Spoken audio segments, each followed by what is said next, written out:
Well, the first half of the season is officially in the books, and the MLB All-Star break is here. Thank God, says the Atlanta Braves, right, Diesel? I think Has anybody needed a break more? all breathing a big sigh. One more time. One more sigh of relief today, right? Sometimes it feels like halftime in a basketball game, like an NBA game, Diesel, where you just cannot find the basket and you are struggling. And then for whatever reason, halftime happens. And in the second half, you're a different team. You're able to play better. And maybe, just maybe, that's what's going to happen to the Atlanta Braves as the All-Star break is here. I feel like Walt Weiss is looking around like every soccer player ever that gets touched, looking around like, oh, can you give me a foul? Can you throw a foul? Anything. Can you give me a card? Anything to stop the bleeding for these Atlanta Braves. And that is where we go today. Welcome into Wire to Wire. He's Diesel. I'm Cole Bryson. Our TV screen here in studio, while there are a lot of other topics, it's still showing LeBron watch. Nothing new on that. Dear God. Nothing's changed. And you know what's even worse, Diesel, is these national guys on ESPN First Take. I mean, they're still having to spend 30 minutes a day breaking down the seam. I mean, thank God we're in a local market.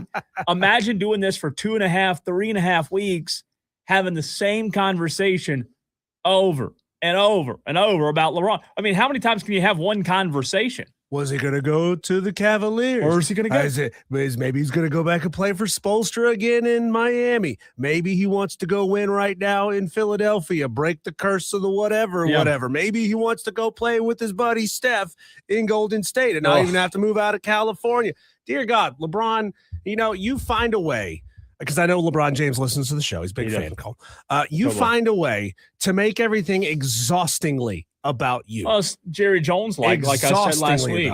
It is very much Jerry Jones-like, and you don't think he's already decided in his head where he's going? Yeah, sure he has, but why not? Let's just drag this out a little bit longer, right, and keep this conversation going. A prime example of could have been an email, right? Yep. This is the meeting. We are all in the meeting right now where we are discussing absolutely nothing of any kind of substance, and then he could have just emailed everybody and said, all right, I'm going to Cleveland. Yeah, pretty much. That's pretty much it. So we have a little home run derby and a little all-star game lineups announced. We'll get to that. But where we are, we hit the pause/reset button on the MLB season. He's Diesel. I'm Cole Bryson. If you want to get in on the conversation, you can do so at 844-326-3663. It is the Joy Law Firm text line.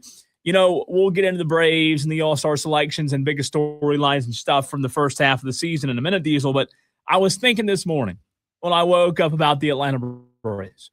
And we, as Braves fans, have had a rough last month or so. It's been turbulent, to say the least, right? Yeah, the relationship is souring quickly. It has, but here's the way I spun it this morning. And here's the way I threw a little optimism in my Braves recipe on this Monday morning when I was thinking about, okay, the All-Star break's here, kind of the halfway point of the season, right? Let me give you a little bit of optimism by saying this. Oh. If I would have told you, if you are a Braves fan in the upstate, I want to hear from you. We want to hear from you. And we want you to answer this question. Diesel, if you're a Braves fan, and I told you before the season started that on July the 13th, the day of the home run derby, the day before the All-Star game, you would have a 2-game lead in the NL East over the Philadelphia Phillies. You would have said what? Why isn't it more? I'll take it. Yeah, you would have said, I'll take it. Every Braves fan would have taken it. I know where you're going with this narrative because I've heard this narrative for the past 3 days. Oh, you'd take it if you were 2 games ahead. That is a coping mechanism from Braves fans, Cole, to hide the fact of what's really going on. But while we know what's really going on, we also know that what's really going on, Diesel, your best player's not in the lineup, and that certainly matters, right? You don't have Ronald Acuna, and Ronald Acuna, we all know the kind of spark plug he can be, right? So, look, I understand. To your point, I understand that we know that the medications are needed, that the Braves have the symptoms. But at the same time, let's look at this lineup and who's been out of the lineup, and let's try to have a little bit of not like Clemson media optimism, but like some reality. Let's throw some reality in this recipe because they haven't been good. But your best player, the MVP from a couple of seasons ago out of the National League, arguably one of the best baseball players on the planet, is not in the lineup. So that matters, right? The Michael Jordan isn't in the lineup. We know that there have been pitching issues and other things that are going on, Diesel, but I think every Braves fan, if you would have said, hey, at the All-Star break, you're going to have a lead in the division and you're going to have a chance to add some pieces and get guys healthy. Like at the end of the day, yeah, I would rather it be a 10-game lead. Don't get me wrong. I mean, that's stupid not to say, right? But if we can hit reset, if we can hit restart, I'm willing to go down that road of optimism to see if we can get this thing back going again in the second half. One of the most controversial things about this World Cup, Cole, is the hydration breaks in the middle of each half. Yeah. The players got to hydrate. They got to water down the field. The grass has got to hydrate too. Maybe we need those at the quarter marks of the Major League Baseball season. Are you good over there? Yeah, I just dropped it. Cole just takes his headset and disappears disappears water underneath the. I about spilt water. What did you drop? The lid, but my bottle about tipped over. And all it was about that to be for bad. A cap. Oh yeah, that for a bottle cap. Do you think our engineers would like this to be open? It is actually illegal to be in a radio air studio with an open beverage. And I didn't want to do it. I better not spill my coffee. I don't do illegal things around here. I didn't want to have an open. I mean, look how much water this is here. I didn't want to drop all this water on this nice, pristine mixing board. What was the last time you had to go to court for? A speeding ticket. So Cole doesn't do illegal things. Well, I get once or twice. I do like the hydration breaks if it benefits you. Like I said, going back to the illustration of basketball, sometimes it's weird. It's hard to explain. Sometimes the breaks just do that to you. The 45-game mark. I think they should have like a 4-day break at the 45-game mark. Everybody gets a chance to get some guys healthy again, and then you go back at it again. Well, here we go now. What do you think? The trade deadline approaching August the 3rd, I believe, Diesel. You have playoff races, and this is where it gets fun for me. Obviously, I followed along the MLB season pretty much the entire year because the Braves were good for a good part of the season. But, this is where it starts to get fun. Playoff races, teams deciding right now if they're buyers or sellers, right? And then for the Atlanta Braves, starting the segment with them, the season is still very much alive. You have a 2-game lead in the division, and like you said, I wish it was 8. I wish it was 10. We know the Braves have been poor as of late. They lost 2 of 3 this weekend. However, Diesel, I will side with you and say this. I think there's zero margin for error now for the Atlanta Braves. I think the margin for error has shrunk a lot. And while there's still plenty of optimism, I think the margin for error has shrunk. The Braves' first half grade a month and a half ago, you would have said A++, right? Plus. No reason to think otherwise. However, I think now you would probably go like B-. Some fans might even go C+. The Braves have been good enough to stay relevant. However, I remember a month and a half ago, Diesel, many baseball pundits were declaring the NL East was over. It was over. And now we look, guess what? What's the NL East teach us every year? It's far from over. It's not over. The Braves have had stretches where they look like a World Series contender. The Braves have had stretches where they'd follow it with a week or 2 weeks where they could not hit. They couldn't pitch late. Series they've lost, Diesel, where they should have won, and consistency has been the biggest issue down the stretch. But you look at this All-Star break. Chris Sale, Drake Baldwin, look at this roster here for a minute. Freddie Freeman from the Dodgers every year playing first base, it feels like. You have Ozzie Albies playing second for the Braves. When you look at this NL East All-Star roster, the roster shows you, wait a minute, this is a pretty good Braves team. And wait a minute, if you guys can get healthy, you're not far. I don't believe you're far from being what you were just a few months ago is my point. So what do you do, Braves and Alex Anthopoulos, if you are now staring down the barrel of the trade deadline? Are you happy with where you are? Are you happy with the prospects that you have in place? And the last time we had a Braves guest on, Cole, we talked about prospects and the Braves thinking that their future is very, very bright. Yeah.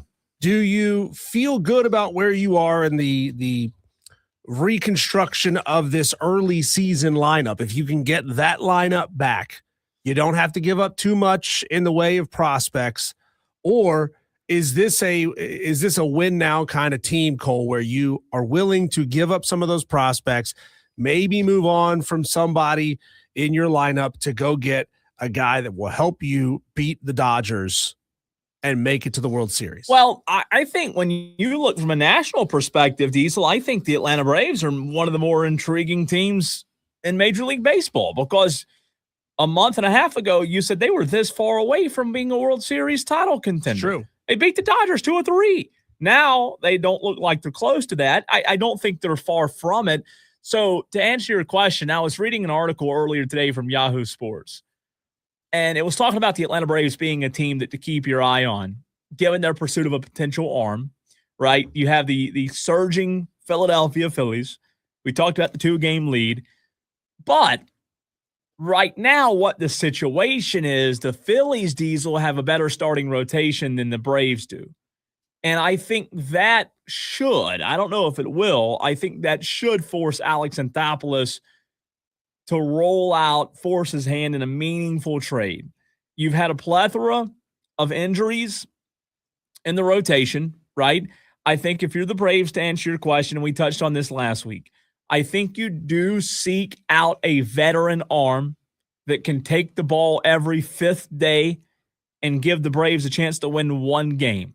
That's what you do. That's what you figure out. How do you get that one guy who can help you win that one game? And I was reading this article from Yahoo Sports earlier today where one of their guys was talking about Mitch Keller, possibly, of the Pittsburgh Pirates. One name that could emerge in trade talks is Mitch Keller of the Pittsburgh Pirates. You've had the emergence of Braxton Ashcraft and Bubba Chandler in Pittsburgh. And now all of a sudden, a guy in Keller, Mitch Keller, who seems like he might be worth looking at. He has been pretty good this year. He is currently, however, in a 5-year contract worth $77 million.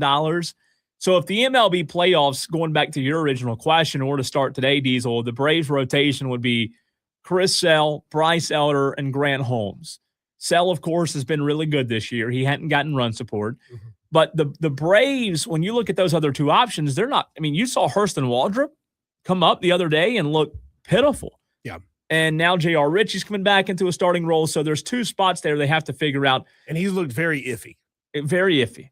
So I think if it's Keller in Pittsburgh, or whoever that might be, look, the Braves have to let's address this.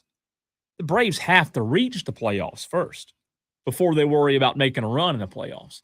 But I do think Diesel acquiring an arm who can help them get there seems like it's in the best interest of the front office if Anthopoulos is willing to maybe, going back to what you said, part ways with some top prospects that are pretty good prospects coming up in your farm system. See, I like the ability, Cole, of taking away from someone in your own division. I know that Freddie Peralta has been thrown around out there a lot off of the Mets, and I don't want these Mets to have any reason, Cole, to start feeling themselves and start chipping away at the Braves lead either, right? I mean, we got enough to worry about when it comes to dealing with the Phillies, and the Nationals aren't too far back there either. What happens if the Mets start feeling themselves, if Juan Soto all of a sudden starts tearing the cover off the ball again, like he has for the last couple of days since he's been back? I don't want to see those Mets having the ability, Cole, to chip into that 2-game lead that the Braves currently have. I'd rather take away from somebody in the division. Well, from a division standpoint, oh my God, if you could take away from somebody in the division, yeah, sign me up, right? Sure. But from a division standpoint, I think that's why you have to be aggressive. Going back to what you just said, Diesel, I think that's why you have to be aggressive if you're the Atlanta Braves here. Like Mitch Keller of the Pirates, this is a guy who made 19 starts this season, 77 strikeouts, 103-plus innings pitched. His price tag should be fairly cheap. I don't know if the division theory that you just brought up would work. I mean, I'm for it. I would love the Rob Peter to pay Paul in a way, right? I don't know if that happens, but regardless, I think that the question the Braves have to answer is, well, what are they willing to give up? What is it going to cost to go get a guy like Casey Mize or Mitch Keller? Mitch Keller is a guy that hadn't been like the most productive you just heard, but I think the Braves could probably look at it and say, hey, we can go get a guy like that from a cheap price available via trade. What it would cost for the Braves to get him, you maybe could throw a top 20 prospect. The Braves would also have to take on Keller's contract, which is pretty costly. I just told you what that contract was. But if his ERA were below 5, you're talking about an entire different situation where the Braves would have to really financially fork over some cash. So I think, look, will Braves fans be happy if they go get a guy who has a 5 or a 5.12 ERA? They won't be ecstatic, but you're not in the position, I don't think, financially to go make a Dodgers splash move. To your point, the division would be great, but the reason I say you've got to be aggressive is the Phillies are surging. Hurricane Jeff brings up the Marlins in the East. What if the Mets start playing well? Like, you've got to do something. And Diesel, here's why. Your success that you had was not that long ago. It's not like we're talking about 2 years ago, trying to pull success from 2 years ago. We're talking about a month and a half, 2 months ago. You're right. And, you get a Ronnie back. You get Ha-Sung Kim back. Mike Yastrzemski's now on the IL with some elbow inflammation. That's not good either because he's the one jacking home runs to put games away. This team needs some time. They just need time to rest, time to get themselves healthy. By the way, Ronald Acuna Jr.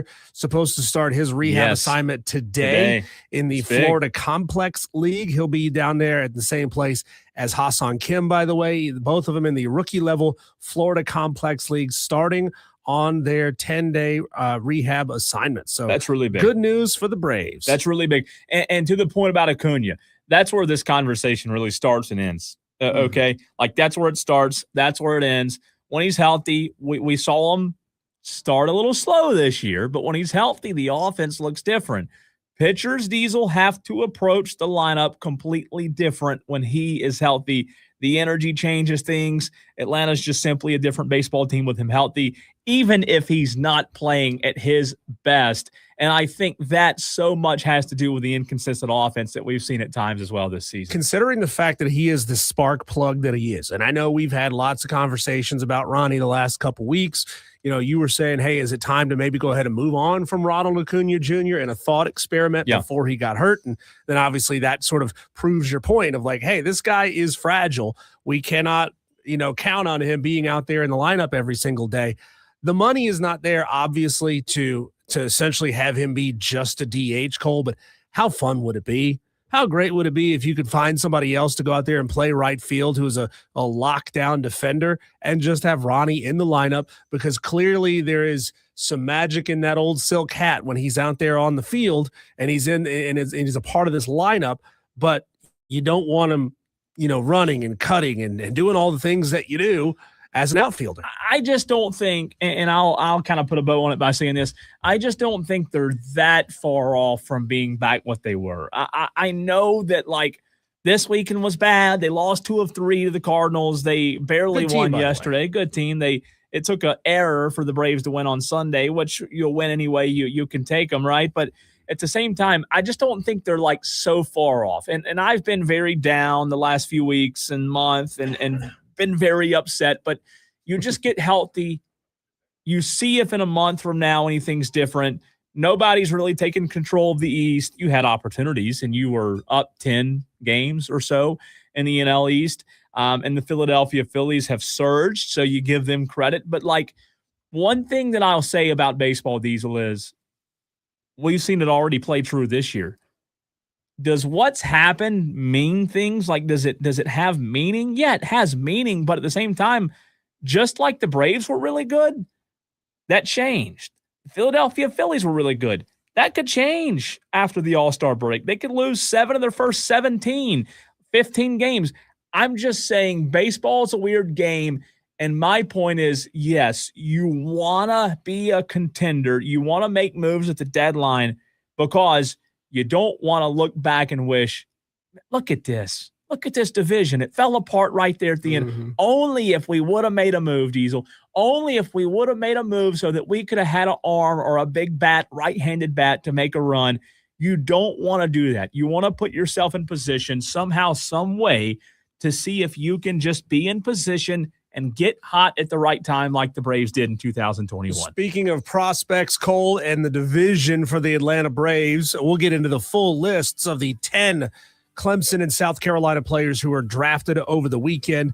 But Jacob Jarrell went in the 8th round to the Atlanta Braves. Drew Titsworth in the 11th round to the Phillies. Congratulations to them.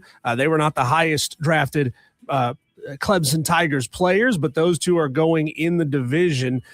Josh Gunther of the South Carolina Gamecocks, he's going to the Dodgers, by the way. So a big acquisition for them. Congratulations to all of them who are making their way into major league organizations. When we come back, Jeremy Fowler of ESPN polled a whole bunch of executives and muckety-mucks, coaches and scouts around the NFL, and they put together a list of the 10 top quarterbacks in the 2026 season. This thing is full of holes. It is full of problems, and we will highlight as many of them as we can, and we'll get your opinions on it too. Tolos next on the Fan Upstate.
And yes, that's where we're going to be Wednesday, Thursday, and Friday at ACC kickoff from the Hilton Charlotte Uptown Hotel. Cole, the Swanky Digs. We always love being there. They take really good care of us.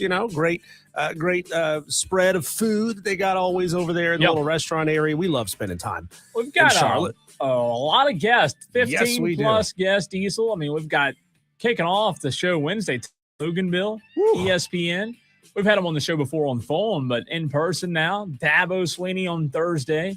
Michael Strickland, the new CEO of the ACC on Friday. Man, it's pretty cool stuff. Do you think Tom Luganville can bench press more than you and I combined today?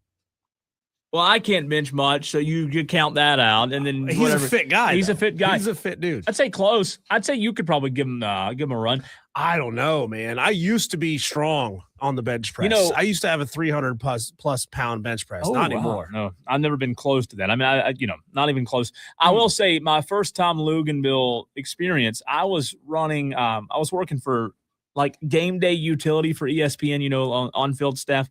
And I was. You were the one with the wire, making sure people didn't trip over it. No, I was light panel operator for Tom Luganville. This was years ago. Oh, so you had to shine the light at Tom for when they cut to him on camera. That way he was well lit. It was the easiest money I've ever made. Yeah, you just follow Tom around with the light, and I'm going to bring it up to him. This was probably 10, 12 years ago, maybe more. Wow. I'd say 10 years ago. And like a little LED panel type LED thing? panel Cool. on a big monopod, and you just follow them around. I mean, it's super easy, but during college I did a lot of that stuff. There's Tolo saying, wait, you can get paid for that? Yeah. You can get paid when for I that. was in college, I worked Clemson games and Carolina games just about every weekend for ESPN doing game day utility. Yeah. And it's sometimes a lot of work, but it's you're at the game. It's not like super hard work, and you get paid for it, so it's not bad. Nice. I worked a game for some broadcast crew. Obviously, it wasn't Clemson's broadcast crew. It wasn't Don Munson, and it wasn't the. Excuse me. It was one of the national you choked up online streaming. Yeah, thinking about the meaningful. experience, it was so great. I had to stand there with a pair of binoculars and watch a game through binoculars. And shout out what player made the tackle. Oh, spotter kind of guy. Yeah. So it was like, hey, 12 made the tackle. And then it was the play-by-play guy's job to look really quick look down at his little chart and say, number 12 on defense is so-and-so. It was Smith with the tackle. It was a hard job because you kind of get in this weird bubble. Watching the game strictly through binoculars. It's a lot of pressure. You are not there watching the game the same way as the fans. It is very different. No, I watch when I call Burns games, I call the whole game through binoculars. I couldn't do that, man. So I'm like this the whole game. That would wig my eyes out. Like this. The whole game. Obviously, you but yeah, because I can't have all the nice spotters. But yeah, it's Tom Luganville's a good one. He's a good guy, been with ESPN a long time, and he'll join us on Wednesday. We've got a lot of guests coming up this week, so be a lot of fun. Do we have any Tolos that work in like the spy industry? Those that have we need to get Cole one of those headsets. Oh yeah, they call them monoculars. We put the headset on Cole, and he's just sitting there working the whole game, looking like a special forces Not soldier. Have to hold it up right with my hands. Yeah. I mean, I'm surprised your nice. biceps are probably popping by the end of the season. Just get some duct tape and put them around, right? That'd be a good idea. Oh, Tolos, in this segment, we're going to find out just how objective Cole Bryson can be about his quarterback, because over on ESPN.com, there is a brand new list. This one's shared by Jeremy Fowler. He does a phenomenal job at what he does. The 2026 NFL list season is underway. They surveyed league executives, coaches, and scouts to help rank the top 10 players at 11 different positions. This is the 7th edition of these annual rankings, and the top 10 quarterbacks in the NFL are out. By the way, they're going to be they're in the middle of doing this. This is not just getting underway, but they've already done a handful of them. They've already ranked corners and edge rushers and tight ends and tackles. They'll get to, off-ball linebackers tomorrow, wide receivers on Wednesday, and safeties on Thursday. But today is quarterback day, Cole, and this is always a lot of fun. the top 10 quarterbacks in the league. Going to go through these quickly, and then we can break it down from there, Cole. The number one quarterback in the league, again, as voted on by executives and scouts, etc., other coaches, Josh Allen, best quarterback in the league. Number 2, Patrick Mahomes. Number 3, Matt Stafford's old ass. Number 4, Joe Burrow's always hurt ass. Lamar Jackson's never shows up for the playoffs ass. Dak Prescott never in the playoffs ass. Justin Herbert, 7, Drake May, 8, Jared Goff, 9, Caleb Williams, 10. Huh. Lot to get to there. Yep. Some honorable mentions. Sam Darnold got mentioned. Jaden Daniels, Jordan Love, Brock Purdy, Baker Mayfield, Trevor Lawrence, and all the way at the bottom of the honorable mentions list, Cole. If this was the others receiving votes category, Jalen Hurts would effectively be, 11, 12, 13, 14, 15, 16, the 17th best quarterback in the league. Yeah. Wow. A lot of people down on him. 17. I'm not trying to suck up to Eric Hines or anything. I know he's a big Eagles fan, but that is ludicrous to have a Super Bowl winning quarterback in Jalen Hurts, who's been changing offensive coordinators every single year, as below the middle of the pack. No, I think he's definitely in the top 10. I do. Am I the biggest Jalen Hurts guy? No, I think there's a lot better quarterbacks out there. But, let's start at the top. Josh Allen, Mahomes, that's always kind of been 1A, 1B. Here's the thing with Josh Allen. I love Josh Allen, but, it's just hard for me to put Josh Allen above Mahomes in any conversation, because you've got to kind of do what the other one's doing. If it's Allen and Mahomes and we're debating those two, like we debate LeBron and MJ, well, we end up comparing championships pretty quick. Yeah. And how many does Josh Allen have? Zero. Josh Allen can get you in position. There is no doubt about that. Josh Allen can get you in position, but he has always run into Patrick Mahomes and the Kansas City Chiefs. And most of the time, Cole, Josh Allen loses that battle when it really matters the most. So in what world, and I'm not bagging on Josh Allen to say he's a bad quarterback. I would be thrilled. And there are 31 other teams, well, maybe 30 other teams that would be thrilled and would jump through hoops to fire their quarterback and bring Josh Allen in, maybe besides the Kansas City Chiefs. But Josh Allen better than Patrick Mahomes, that's a laughable statistic right there. Well, if you only look at what they do statistically, and if you only look, Diesel, at certain metrics, that's where you can find that. For example, if you only look at certain metrics, you can find that Stafford's a better quarterback than Mahomes, or Dak Prescott's a better quarterback. But I just think when you talk about better quarterbacks, best quarterbacks currently in the NFL, at some point the ring conversation has to come in. Is it the end-all, be-all? No, I don't think it is, but I think it matters. I do think it matters. Well, they say in the methodology of this list, and Kev will come to you here in just a second, 844-326-3663, if you want to talk about this list. They say that this is not necessarily a list where you're comparing resumes.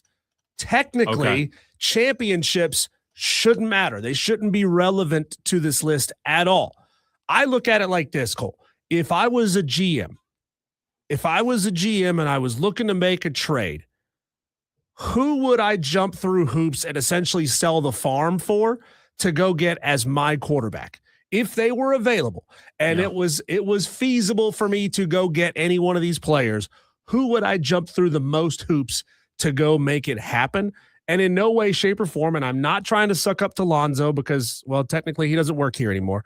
I would do anything to go get a Patrick Mahomes, even at his age, over any other player in the league. Right now, even at his age? Right now, even coming off of his injury, because think about it.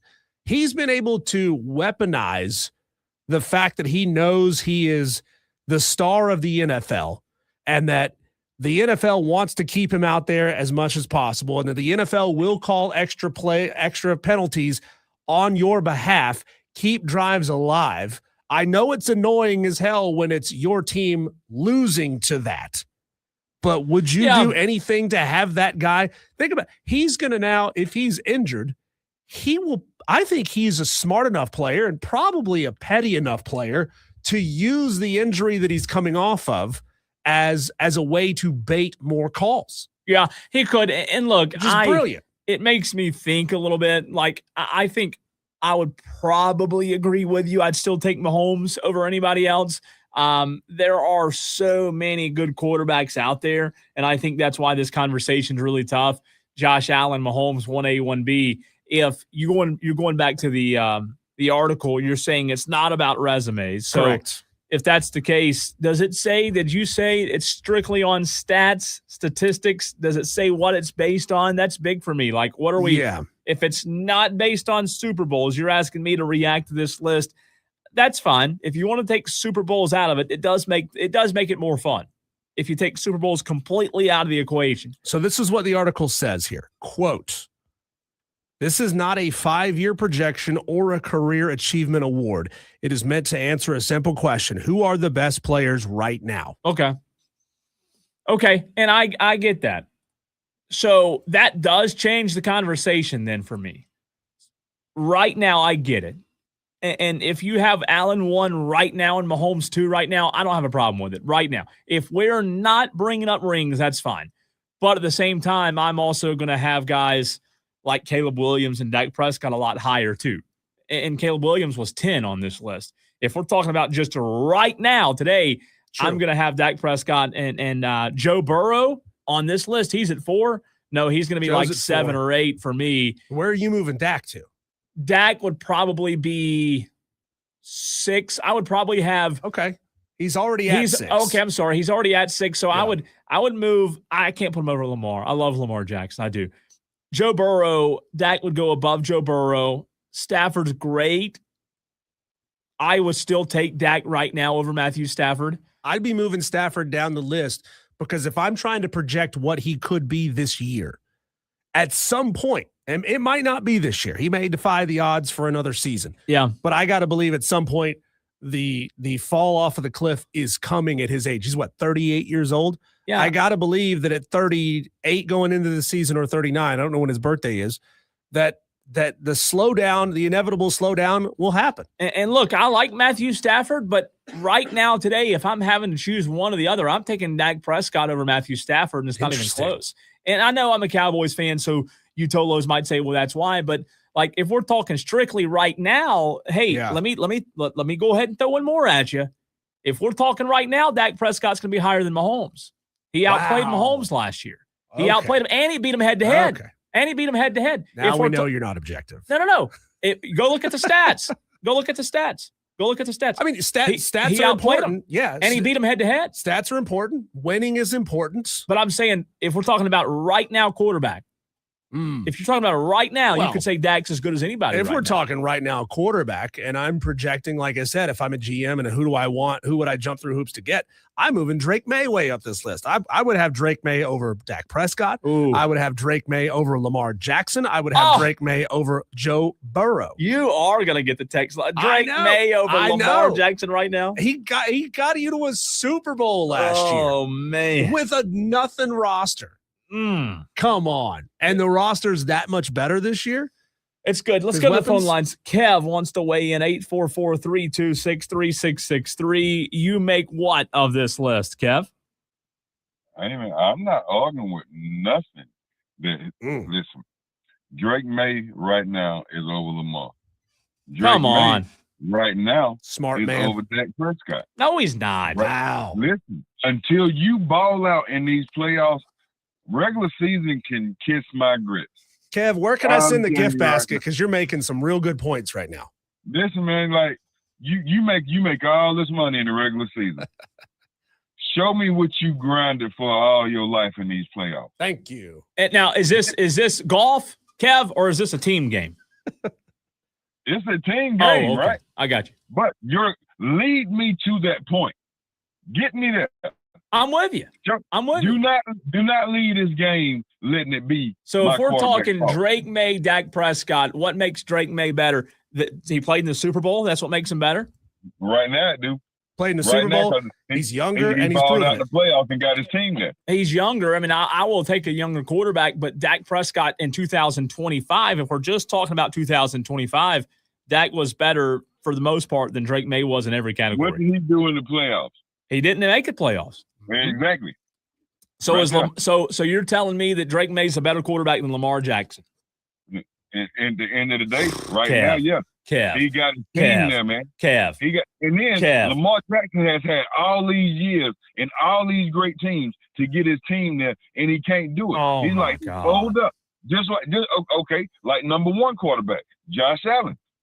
Until he get his team over the top, okay, he's a great quarterback, but he's not a great playoff quarterback. Oh, Do you blame it on his defense? Hey, Lamar Jackson is James Harden. If Lamar Jackson is James Harden, Lamar Jackson is James Harden. then Dak Prescott is Charles Barkley. Never gets close. You know, Josh Never Allen's close. 8-7 in the postseason, Kev. He's 8-7. 8-7. And like He's I would rotating take there, that man. all day long for my quarterback. All day long. All day long. We just want Dallas to get out, just get in the playoffs. I know, and I'm with you. And listen, Win a game. like I said a few minutes ago to Diesel, I agree that winning Super Bowls, it definitely matters. But if we're talking just strictly quarterback, Drake May's not better than Dak Prescott. He's not better than Lamar Jackson. He's not better than Josh Allen. Not close to Patrick Mahomes. He's just simply not. Is he a good quarterback? He's nowhere close to Patty now. Patty is on a different level than the rest of them right now. And Like, he's he got not hurt better last than year. he's not better than Justin Herbert either. Oh, Drake May. Justin Herbert. You know what? Caleb Williams. I'll take Caleb Williams over Drake May right now. You know what? And I'm leaving my boy out of this. Doggone it. We're gonna get some Trevor Lawrence love in this thing. Okay. Doggone He it. had an incredible He's year. in the ORV category. Listen, He's getting He honorable on mentions. his way, man. He is on his way. He had a good year, really good year. If, But I if- just- if Jacksonville stay getting some people, or he just end up getting a trade to go somewhere like with wide open offense, or just Trevor Lawrence is on his way. So man. let me ask you this I last really question believe- for you. Last question, then I'll quit. I'll get off my soapbox. Let's say that Drake May never makes another Super Bowl. Okay, Yeah. which could happen. Making the Super Bowl is tough. Right. When both call it a quits, you're going to Mhm. take Lamar Jackson or Drake May. Which one are you taking? I may take Drake. May just You're not take taking Drake May. You're not taking Drake May. At least Hey, Drake May hey, made a Super Bowl. Oh, Hey, but that's what I'm saying. Drake May been there, man. he been there. That's he was there. He was there. But you don't get anything for being there, do you? Ask Buffalo. Buffalo. What's Buffalo stand for? Boy, I love losing Super Bowl. They've been there. You don't get anything for They've being been there. They've been there. But I tell you what. Now, Cam would you Newton's rather been go to there. 4 Super Bowls and lose 4 Super Bowls, or not even go? Not even go. From a competitive side, right? I don't even really. But to say I've been there, but now I don't want to go get boat raced every time I done been there. But if we Right. made it a couple games and we lost in the fourth quarter, then I'd probably be okay. But to go to 4 Super Bowls and get boat raced every one of them, like, Think about it like Oh. this. Lamar Jackson had probably a future Hall of Fame coach. He had Oh, Zay he's a Hall of Flowers. Fame He had coach, Rashad Bateman. He had Hollywood Brown. He had OBJ. He had Michael Crabtree, and he could never get it done. Listen, I will say, I said a couple of months ago, I think the Ravens are in the no more excuses category. There's no doubt about that. I completely agree. No, They're in no the more nevermore excuses. category. You don't get any more. They don't. And they've gotten a great defensive player now in the offseason. They don't have any more. I totally agree there. Totally agree. But like if we're just talking skill, if we're not talking about Super Bowl, we're just talking about skill, eye test. That guy, I mean, come on. Lamar Jackson, Sam Darnold. Skill-wise, Lamar is a baller. He can run, he can throw, he can make you miss. But what is his problem when the playoffs start? I know, but this Is it list control was forward? supposed to be Right. not really talking about Super Bowls. This is just best player. And that's like when we have the best player conversation, where does that factor in? Do you factor in playoffs? They have to matter, but if we're talking just strictly player versus player, I think Lamar and I think Dak Prescott and Caleb Williams right now are, top 6, 7 quarterbacks. You would take Lamar early if you was gonna pick like starting a team, because he can do everything as far as get out the way, Yeah. and get downfield if got to, and throw it if he got to. But what when they take that away and they got a spy and you got to throw this thing 32 times I'm with and you. you make that happen? I trust me, I'm with you. But you played the game. Plus, I would rather have a 23-year-old Drake May over a 29-year-old Lamar Jackson who's old, who's Right getting now, old. you would. Right now, I would. I wouldn't. Yeah. I wouldn't. So I can't do it. especially with Lamar giving me what he's gave me, and right now I would be feeling like he can't get me over the top. Like he's getting me close by, but he can't finish the job. Right. So I'm going with this younger guy, and that's I know. he wants to learn. Would you rather have a quarterback that's playing for AFC championships or a quarterback that's playing for NFL championships? No, I get it. But let's not act like that Drake May's guaranteed to play for the next 10 Super Bowls. Drake May's got to prove it every year. Like that, making the Super Bowl is tough. And especially in that conference, in the AFC, you kidding me? They're going to be good, but I mean, they if I had Diana Rossini intel, my God, I'd make the Super Bowl.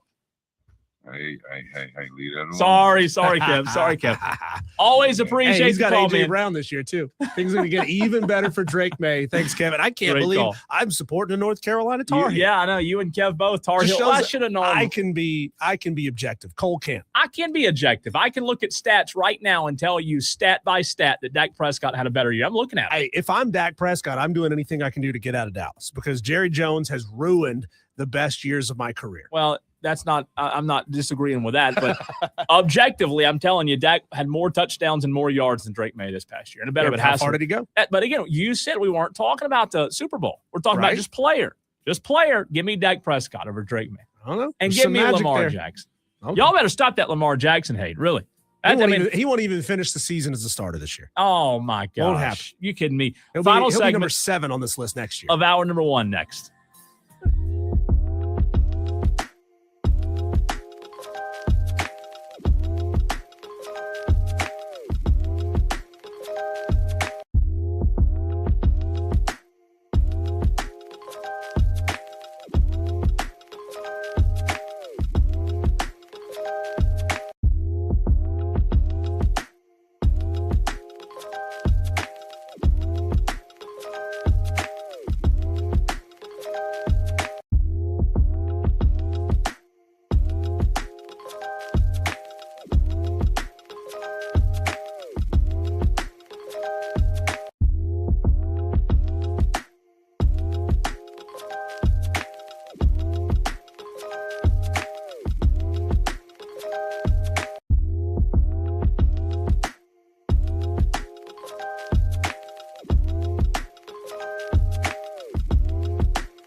Lamar Jackson called during the commercial break, Diesel, and he is livid with you and Kev. Always livid. He is livid. And, he turns it on and leaves it on. Lamar Jackson does. Well, you know what he'll do is the call will get cut off before he gets to the ultimate point. He's never going to finish the call. So I mean, I hope he wins it all this. I think I might pull for the Ravens this year. Really? I think so. Come on. That guy's so good, so talented. And it would be you talk about Jerry wasting Dak's career. If that guy doesn't win a Super Bowl, if Lamar Jackson doesn't win a Super Bowl, you talk about a waste? You kidding me? True. If he doesn't win a Super Bowl in his lifetime, I mean, I remember the conversation. Why did Deshaun Watson not win a Heisman? Well, because of Lamar Jackson. And I watched that game in person when Lamar Jackson did whatever he wanted to do that afternoon against Clemson in Memorial Stadium, the year he won the Heisman Trophy. So, fantastic player, but man, it's just tough sometimes. Hard to explain why players that good cannot get it done. And we'll see if they can do it this year. They got a pretty stacked defense. Going to be a fun year in the NFL. I'm sure, Cole, that the list of the end of season rankings are going to go just like this list here. Josh Allen's going to win himself a Super Bowl. Patrick Mahomes is going to finish in second place. The Rams are going to be in third place this year as well, because that's the way it goes. These lists are always dead on. They've accurate. got the script. They do. Well, a lot of people believe the NFL is scripted these days. Cole, the UFC had itself an embarrassing weekend yet again. And I can't fathom for the life of me. And I would love to hear from our Tolos who are fight fans. How is it that the UFC continues making money when the biggest events always end up being an absolute cluster? We'll talk about it next.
Breaking news here for you, Cole. At 4 o'clock, Victor Wembanyama has just signed a brand new extension with the San Antonio Spurs. 5 years, $252 million max contract extension for the young player from France. 25 points a game, 11.5 rebounds last season, 51% from the field. Man, how great is it to sign a gigantic contract like that when you don't really even have to show up for the finals? Well, your gigantic contract because you're gigantically tall, right? I mean, that's what happens. And, like, I'm not saying that guy's not skilled, but, I mean, you think about a guy that's born with those God-given athletic abilities, that height. Of course, you have to develop skill along the way. You can't just be a statue, but man, I hate to know I'm 9'4" and couldn't be a good basketball player and get paid millions of dollars, Also, apparently, and this was on screen here on ESPN as we have it on in the studios, he could have elected for the Supermax deal. Instead, chose or was convinced, either way, for the max contract instead of the Supermax. So look at that. LeBron James, already a trendsetter in the NBA when he said, I'll play for the league minimum. Now Victor's saying, you know what? I'm not going to play for the league minimum, but I'll take 252 instead of 303. Yeah, very, very kind of him to go from 303 Generous. to 252. I mean, let's just get the calculator out. $252 million. That would be how many years is that? 5 years. 5 years. That's 50.4 a year. This is all, of course, before taxes, diesel, and then you go per month. Could you live off of 4.2 a month? Could you do that? Yeah, I could find a way. 4.2 a month. Yeah, I think I could live off of $4.2 million a month. If you wanted it, if you got paid weekly, that would be 1.05 a week. Every week. I speaking of paydays and getting paid weekly, I saw an interview with Bo Jackson. He was talking about his welcome to the NFL moment. And he said he got hit so hard and his bell was rung so badly that he accidentally went to the wrong sideline and sat down on the bench of the wrong team. And they were yelling at him like, you're on the wrong sideline, idiot. He goes back over to his sideline, still doesn't know quite where he is. And one of his teammates came up and they were asking him all these questions like, what day of the week is it? Yeah. Who's the president of the United States? And he didn't know. Like, he didn't know the answer to any of these questions. And then somebody goes, hey, Bo, what day's payday? He goes, Monday. He knew. It took him, pulled him right back out. That's bad, man. That's bad. Getting paid once a week, making 1.05 a week. I think I could do it. Speaking of paydays, Conor McGregor got paid a guaranteed $15 million, and their estimates, Cole, that he got paid upwards of $30 million for 69 seconds worth of work against Max Holloway at UFC 329 over the weekend. It's not it wasn't a traditional pay-per-view as the way they used to do it. Now they are signed to a deal with Paramount Plus. I don't know how many of our Tolos already had Paramount Plus or how many of our Tolos jumped in and ordered Paramount Plus so that they could see Conor McGregor versus Max Holloway 2.0, Cole. But really an embarrassing situation to hype this thing up, to make it the marquee event of this UFC 329 and have it last just over a minute. If you can fit the entire fight, and I watched it, the entire fight on a YouTube short, Cole, that's not good. And this keeps happening to the UFC. Somehow they keep making money. We'll get into that here in just a second about how much money the UFC is making.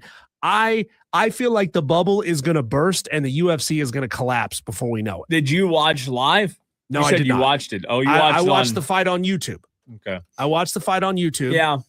Look, I mean, here's the deal with these UFC fights. Number one, I don't watch. I don't either. I didn't know the fight was happening. I think I saw it on, Facebook or Instagram or something. I saw a promotional ad about it, so I knew it was happening. I do have buddies that watch. Conor McGregor, I know he's a polarizing figure. He's not for me. He gets eyeballs, though. I could care less. And again, I know that a lot of people love it. People stay up until midnight to watch these fights, and they go to Twin Peaks, a great sponsor, by the way. And they go all these places to watch the fights, but I just don't know, like, what do you get? Was it really a minute long and that was it? It was a minute and 9 seconds. Yeah, I don't know what you get from that. I mean, what, like, do you, I just don't know when it comes to sport. Yeah. What do you get out of a minute long sporting match? I just can't get into that. And, UFC is no stranger to very short fights. Think about it. Back in the day when Ronda Rousey was running the sport, most of her fights were quick. They were under 30 seconds, like immediate submissions, tap outs, referees calling the fight. I don't understand. Now, again, I in my younger days, Cole, back when I was a little pup, a wee lad, I tried to get into it, and I got swept up in the craziness that was the Ronda Rousey era, and I got swept up in the Anderson Silva era, and I would go out to Twin Peaks. Twin Peaks, down the road over here to Quaker Steak and Lube, and I would go out and watch the fights. Yeah, and I remember when people were live streaming the fights on Facebook, like they would hold their camera up to the TV, live stream it, send it out over Facebook, and you were just searching for some way to watch the fight because you knew it wasn't going to take long, right? But you were searching for some way to watch the fight. I was swept up in it for a while. I have completely flipped the script, Cole. And look, I'm not really that much of a fight fan in general, period. But in MMA, very often, and this is what I don't understand, when you theoretically have the two best fighters in the world competing for a title, because it's the title fight, it's the big fight. Maybe you could argue, oh, this is the third best fighter or the fourth, whatever, doesn't matter. When the two best fighters in the world are going at it and the fight lasts less than a minute, and people have been paying into this in pay-per-view for years and years and years, every single time, I don't understand how that's a sustainable business model. Like in boxing, sure, you could get knocked out in the first round. It could happen, and I'm sure a lot of people who are old school boxing fans can point to those examples. But boxing really is set up to be a longer term main event fight, whereas MMA is set up for that, oh my God, viral fight is over in 10 seconds because Nurmagomedov did the rising knee kick to the guy's chin or chest, and it's over in the first 4 seconds.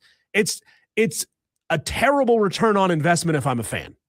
We're hard to please. I do get that because we complain about these matches being too short and about FIFA being too long when those scoring. So I get that we all have different things that we like, different flavors, things that we don't like. But, for the most part, and I'm listening to you talk about it, and I understand what you're saying in terms of how they can continue to operate when the fights are so quick. The first thing I would say to that is I guess the fans are just they're bought in regardless. So they don't care if the fight lasts 3 seconds or 3 minutes, right? It just doesn't matter to them. They're already hook, line, and sinker in the product. Fair. They're sold. They don't care, I guess. Are they bought in or are they stupid? And I'm not saying you're not an intelligent person. What I'm saying is the fights don't last very long, and they're throwing old-ass fighters out there who have no business being at the top of the sport. They have no business being a main event card. I don't know. I mean, again, it does not intrigue me whatsoever. And I don't know how many people in the upstate. I think there's a good many. I don't know how many of our Tolos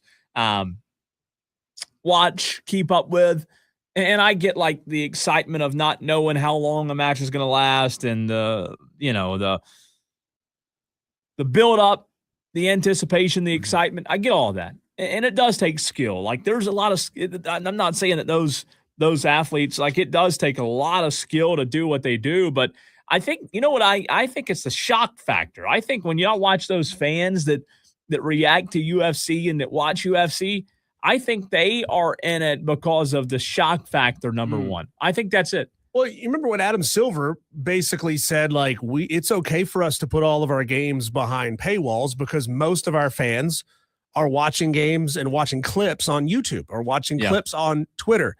Again, I don't see how that's a sustainable model, because would you rather have a large number of people watching for the extended length of time that an NBA basketball game is, and think of how many ads you can expose someone to in that period of time, versus watching a 20-second windmill dunk clip or a 30-second fight clip, which, I mean, wouldn't it make more sense to put this stuff out on TV where everyone can watch it? Yeah, and I guess the commercial breaks are longer than the fights too, you know. And look, I don't know the business model, but I'm just hearing you talk about it and thinking in my head from a business standpoint, Diesel, that there's no way. You ask how it's sustainable. What I would tell you is there's no way that they make money on the fights themselves, like in terms of the actual longevity of a fight. You know what I mean? Like that's if you're telling me that this is nothing new, that's not in any way how they're making money. And I don't know that, but I'm just assuming. I'm just guessing. They've got to be making money in other ways, in terms of like Dana White or whoever sitting there thinking, hey, we're only making money if this thing lasts 3 minutes. I don't think so. I think they're probably making more money in so many different areas that if they can get that shock factor and that pop and that wow, you mentioned the paywall. Mm-hmm. Okay, they're making money there, right? It was on what? Paramount Plus streaming. So they're making money, and it's whoever's getting paid, UFC or whatever, whoever. They're making money on the pay-per-view is what I'm going to call it, right? The broadcast rights, I don't know what broadcast rights are for fights. I would imagine that there's something tied into the pay-per-view when it comes to broadcast rights. The live attendance, pretty good crowds for these things. Pretty good crowds. Yeah, in a normal fight, you know, compare that to like Freedom 250, obviously, which was a smaller fight because of where it was being held, but they're usually held in giant arenas, yes. And then sponsorships. How much do companies pay to sponsor the Octagon and all the different elements? I mean, again, I'm just thinking like there's no way. It would be a horrible business model that if they're having to rely on those fights lasting more than a minute and a half, 2 minutes, it'd be a terrible business model. It'd be horrible. There's no way you'd make money off of it. According to Google AI, Google search, again, we know how accurate Google AI search is. UFC generated $1.5 billion in revenue last year, 57% of that being profit. So it's not really all that expensive to put on big time events. If your profit margin over the course of a year, it's 57%. That's pretty dang good, which means they made $850 million in profit last year. But again, I look at it like this, Cole. When your fights are McGregor versus Mayweather, which was a farce, right? When it was Rousey versus Carano, combined age probably 85 years old, it's a farce. When it's McGregor Holloway 2, that fight, again, lasted 69 seconds last night. When it's Freedom 250, and I'm not bagging on where they held the event and who was behind it, but Dana White himself said that they would never do that again because it lost them money. I just don't see how this sport is destined for a long, extended lifetime. You know, it feels like the housing bubble of a couple of years ago when prices just grew and grew and grew and grew, and the people realized, oh, well, this is a terrible market, and eventually the subprimes have to hit. I feel like we're in the subprime loan part of the evolution of this sport, where you have to make it about spectacle, and the spectacle is usually two old fighters that used to be famous that were there and is a big part of the initial growth of the sport. I mean, what are they going to do? Are they going to go pull Chuck Liddell out of retirement and have him fight and have it last 12 seconds before he just lays down and quits? Because I mean, people will tune in and watch it. And that's my whole thing. That's where I get hung up on it. What you just said there to tell in, people watch. Like, I'm with you. I agree with you on all these things. The fights are short and the fighters are old. It doesn't make sense, but how are they still getting people to watch? How are they still making billions of dollars? It's crazy. And would people watch if these guys weren't on the card? I don't know. I mean, now I would imagine like Saturday night, they probably had a huge card, right? Yeah. So there's, I don't know how many fights, 15, 20 fights, whatever. I don't know the number. So you start at 9 p.m. and go all the way up until 12:30. And I would imagine that when you can stack a card like that, that's where you can make all that money. But maybe Diesel, maybe here's what's crazy about it. What kind of world do we live in right now? We live in a world where we can't watch movies and long films because we're used to TikToks and YouTube shorts and Instagram shorts and all these things. Here's to play devil's advocate. Maybe this is what UFC wants because they can put their entire match online and you can watch it in a minute. The attention spans that we have, especially kids, are so short, they can consume the entire product. And maybe that increases the value of UFC, Diesel, because guess what? Those clips are getting shared on social media, and it attracts casual fans because a casual fan can watch the whole match and build. I don't know. I'm just trying to play devil's advocate here. A 13-second knockout by Conor McGregor, bam. The whole world can you watched the whole thing today. Yes, I get it. I mean, when it was Ronda Rousey tapping people in 12 seconds, you're absolutely right. It's the oh my God, how fast did that happen moment. But with Shane Barrett says squirrel on the stream.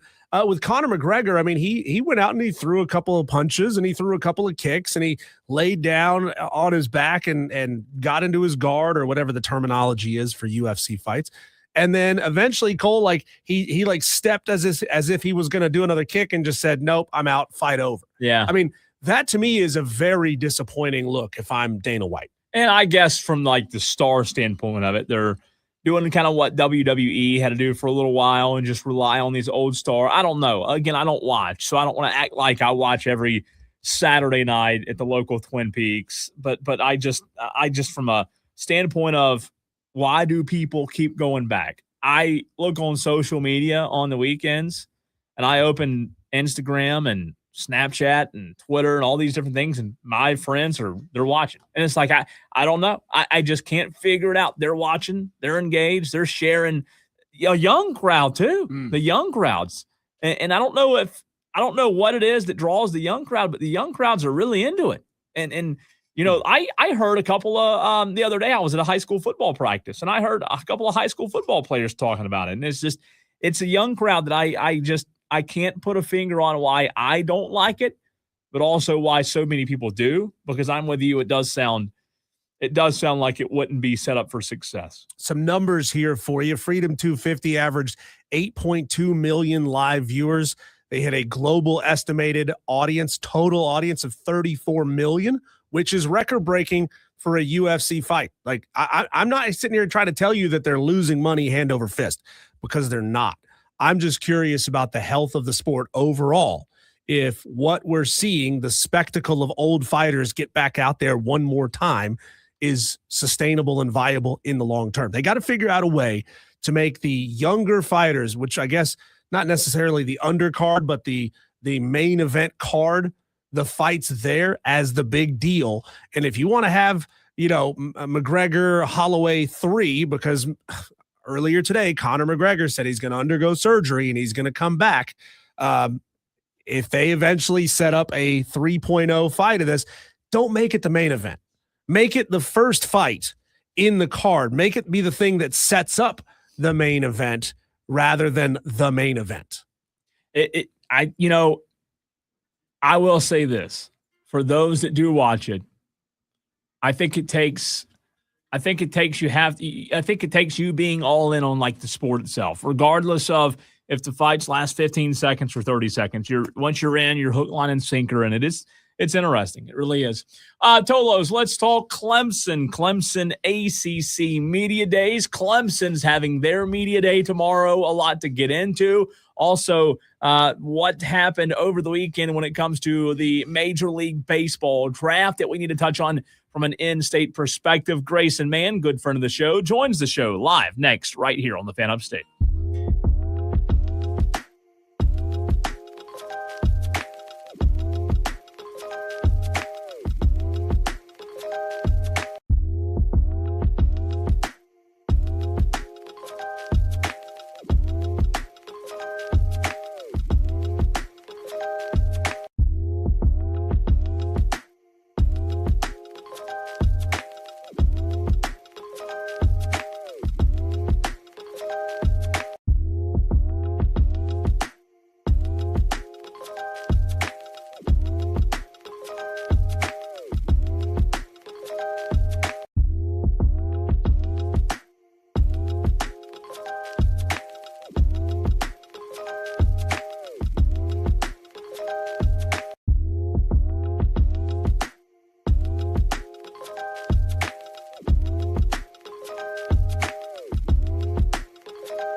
Well, a lot to get into with our next guest, Grayson Mann, TigerNet.com, good friend of the show. Always appreciate his time. Grayson, a very busy week for you, us, those on the Clemson beat, those who cover Clemson. Clemson's open house tomorrow, media day, followed by ACC kickoff. We'll be there Wednesday through Friday. Clemson, obviously, in attendance this week as well. What are the one or two things that you, as a very hardworking journalist, have on the top of your scratch pad, if you will, that you want to uncover this week? You're going to get a chance to talk to assistant coaches tomorrow, Dabo Swinney a couple of times this week, a couple of players. What's burning, top of mind for Grayson Mann of TigerNet.com?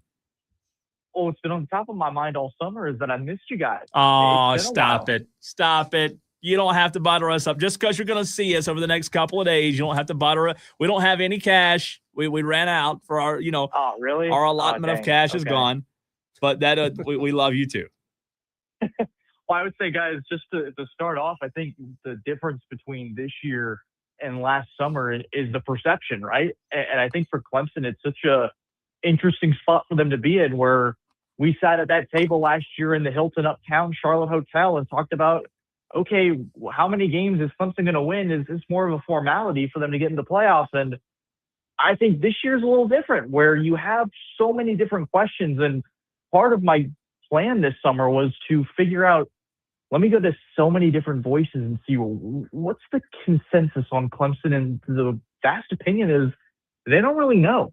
And I think that's a really fascinating spot for them, in the sense of there's a grand mystery of Clemson could be the same team they were last year, or they could be a little better with the additions they made via the transfer portal and some of the additions, maybe whether it's Vizina at the quarterback spot, or you look at some of the safety additions. There's just so many angles you can attack this from that either can be in support of Clemson or to their detriment. And I find that is going to be at the top of my list, is just talking to different voices and seeing, okay, last year, you probably were going to get a hot take machine if you thought Clemson was going to miss the playoffs. And now you're probably the opposite if you think there's a postseason trip inbound for Dabo Swinney.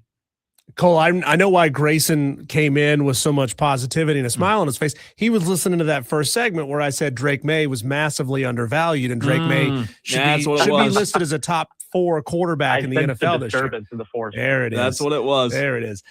Grayson, how is the mentality different this year on the defensive side of the football? And maybe we'll get these answers to later on in this week, but Sammy Brown is a leader of this defense that obviously clearly underperformed last year, even with all of the star power that was on. I mean, everyone was projecting them to be an all-everything kind of defense.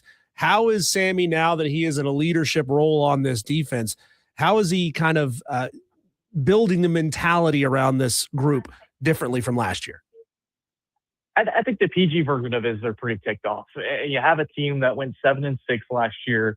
You had mentioned it. Expectations couldn't have been higher, and it was a massive disappointment. So how does that defense reset itself? You have year 2 with Tom Allen. You have a little bit more of a clear identity that he was pretty much sprouting since October, where he was listing what he wanted out of his defense moving forward, the type of personnel he wanted. I think there's a nice infusion of portal talent where you've got some hungry players that are from the group of 5, like a Jerome Carter or Corey Myrick, who's ready to take that next leap.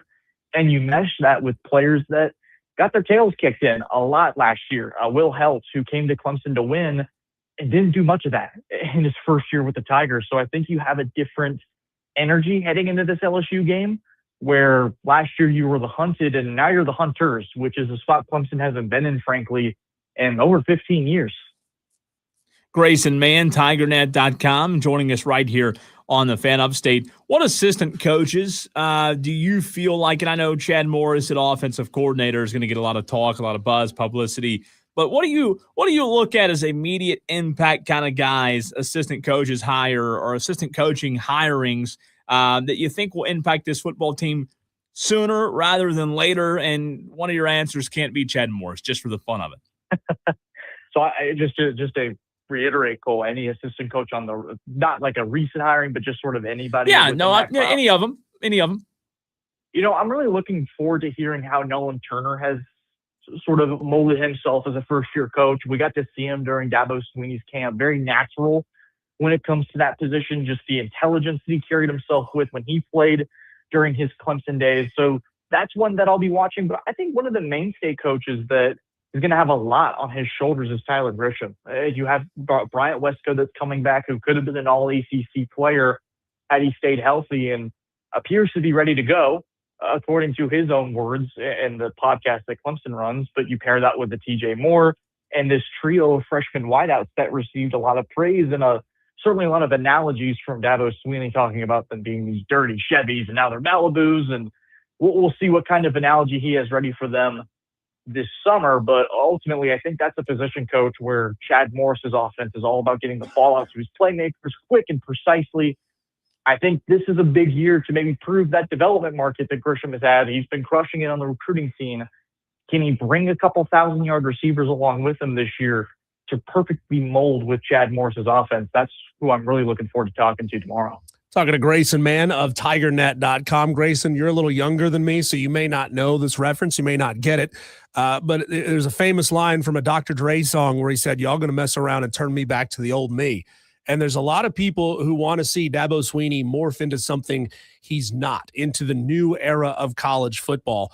But would you say, is there any indication that Dabo Swinney might be turning back into the old Dabo Swinney, that really – intense, edgy Dabo Swinney that kind of earmarked the beginning parts of his career? I love in the reference, by the way, and Diesel, you don't look a day older than 25, just to continue the good, positive nature around here. Now I know I'm you're going to lying. go throw an older song weird at you that is from Boston, a little peace of mind thing where he's hoping to take the top of the corporate ladder and hoping it doesn't take too long.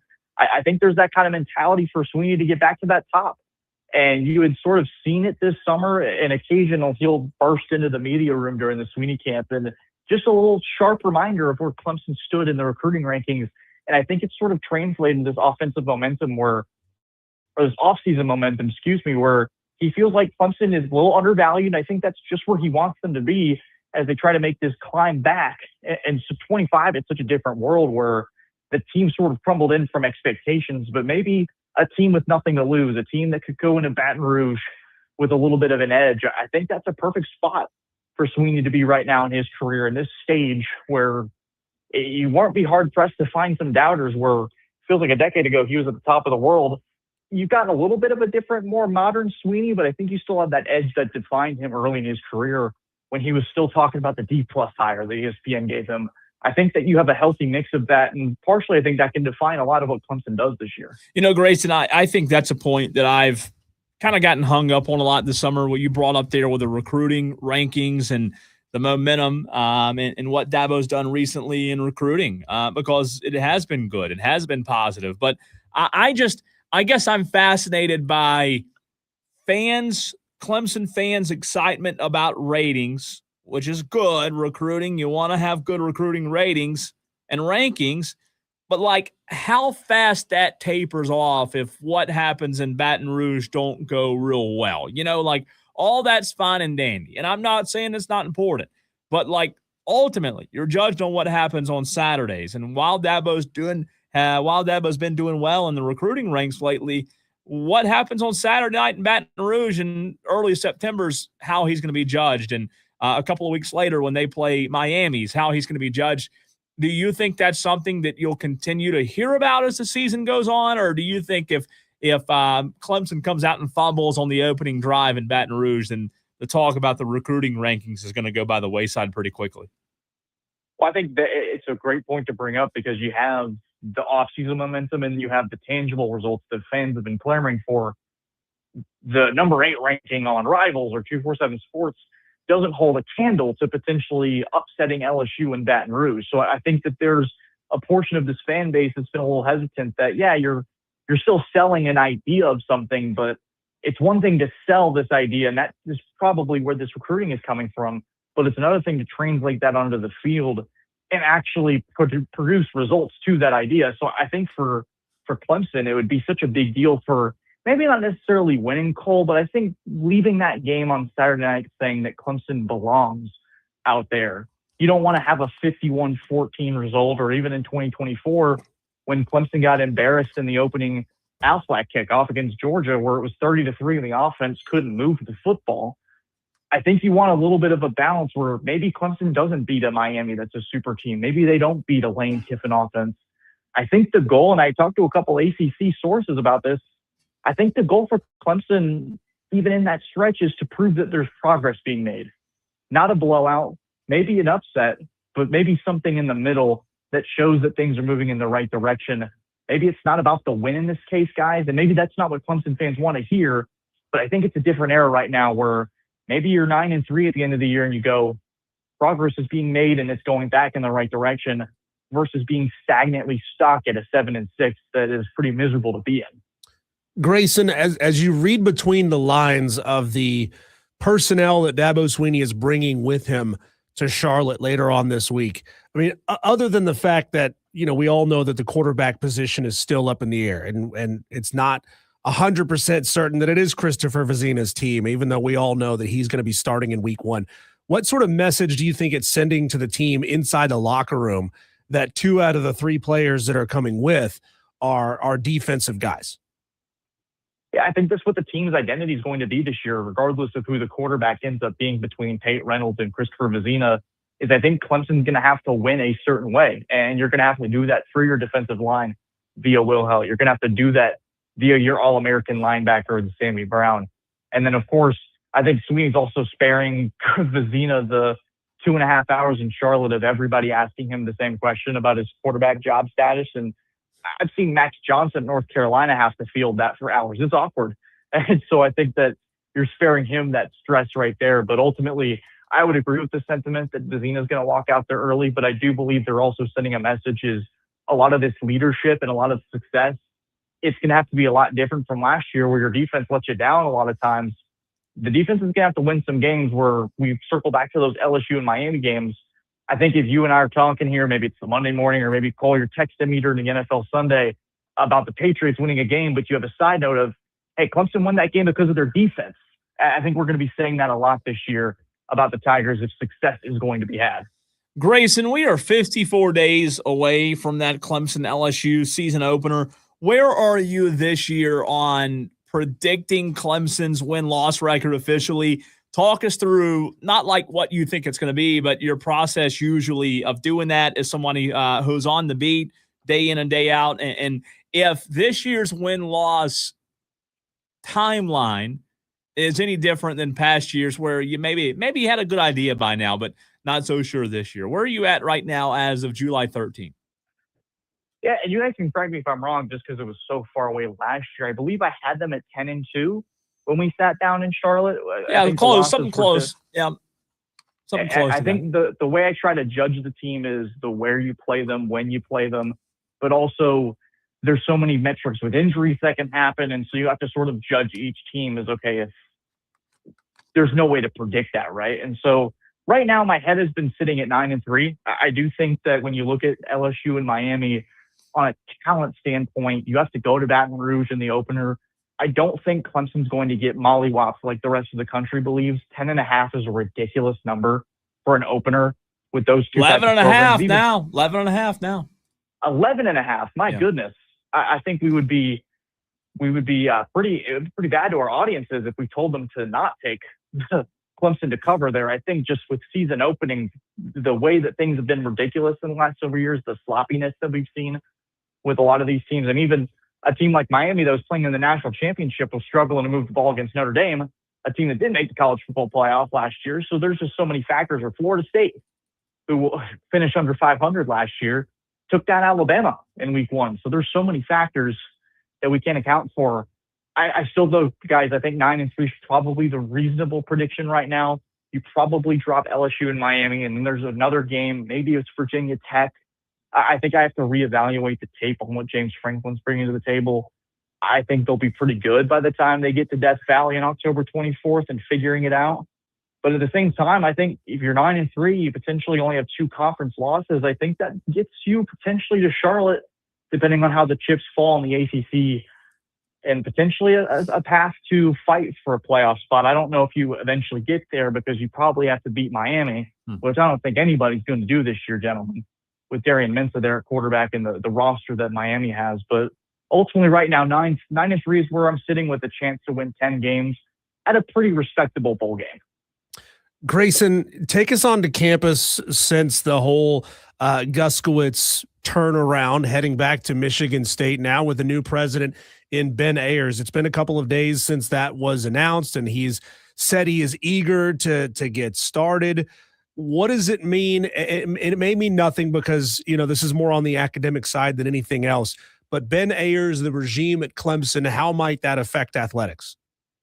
I can tell you that there are a lot of athletic sources that are pumped about the Ben Ayers hire. But a funny story about the situation, guys, is I had my Mickey ears on. I was in Orlando, Florida when the whole thing went down. So you're in line for Space Mountain, and all of a sudden the Clemson world falls apart theoretically at the top. And so you have to sort of step out of line and figure it out.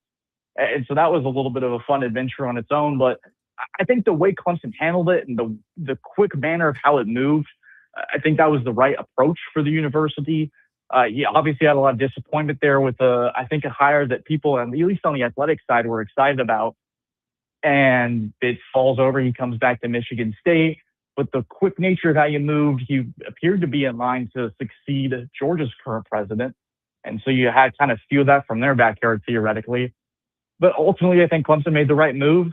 They made the right move quickly. And the fact that they didn't let it sit for multiple weeks and let that stink kind of fester, I think ultimately it's going to look good on Clemson. And a lot of people are excited about what Ayers can bring. Grayson, last question for you, not to end on a bad note, but can you explain to me, and I might upset a large portion of our audience when I say this as well, can you explain to me why any human being would willingly choose to go to Disney World?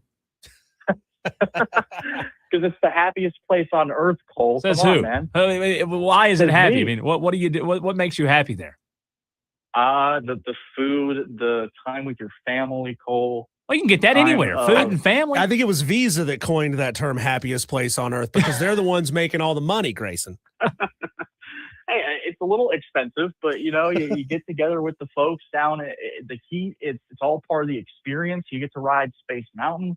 Yeah. Get to ride the People Mover. There's nothing, and again, I'm different. I don't like amusement parks. But there is nothing to me that sounds fun about going in the heat, standing in line, and riding. I can't get it. I can't figure it out. He's just haven't experienced it, Cole. You can't. I've been you once. Can't diss it until you try it. He's just trying to pretend like he wouldn't spend the entire weekend at Harry Potter World. Oh, I think Cole is a guy that he gets there, he sees the goofy hat, and he's like, "That's for me, absolutely." that's and, me. Cole, you want me to bring you my Disney hat to you tomorrow? You can try it on. No, thanks. No, thanks. Please, you wear it when you're interviewing Coach Sweeney tomorrow, and we'll. How about that? Grayson, you're the best. Always appreciate you. I don't think Sweeney would appreciate me fielding questions about like the sanctity of the season with a goofy hat on, but maybe. Grayson Mann, TigerNet.com. Always appreciate his time. I don't know what it is. I've never been an amusement park guy. Yeah. I just don't like them. Plus, there's a whole subsection, Cole, of weirdos that are Disney adults. Disney adults. If you're taking a child, okay.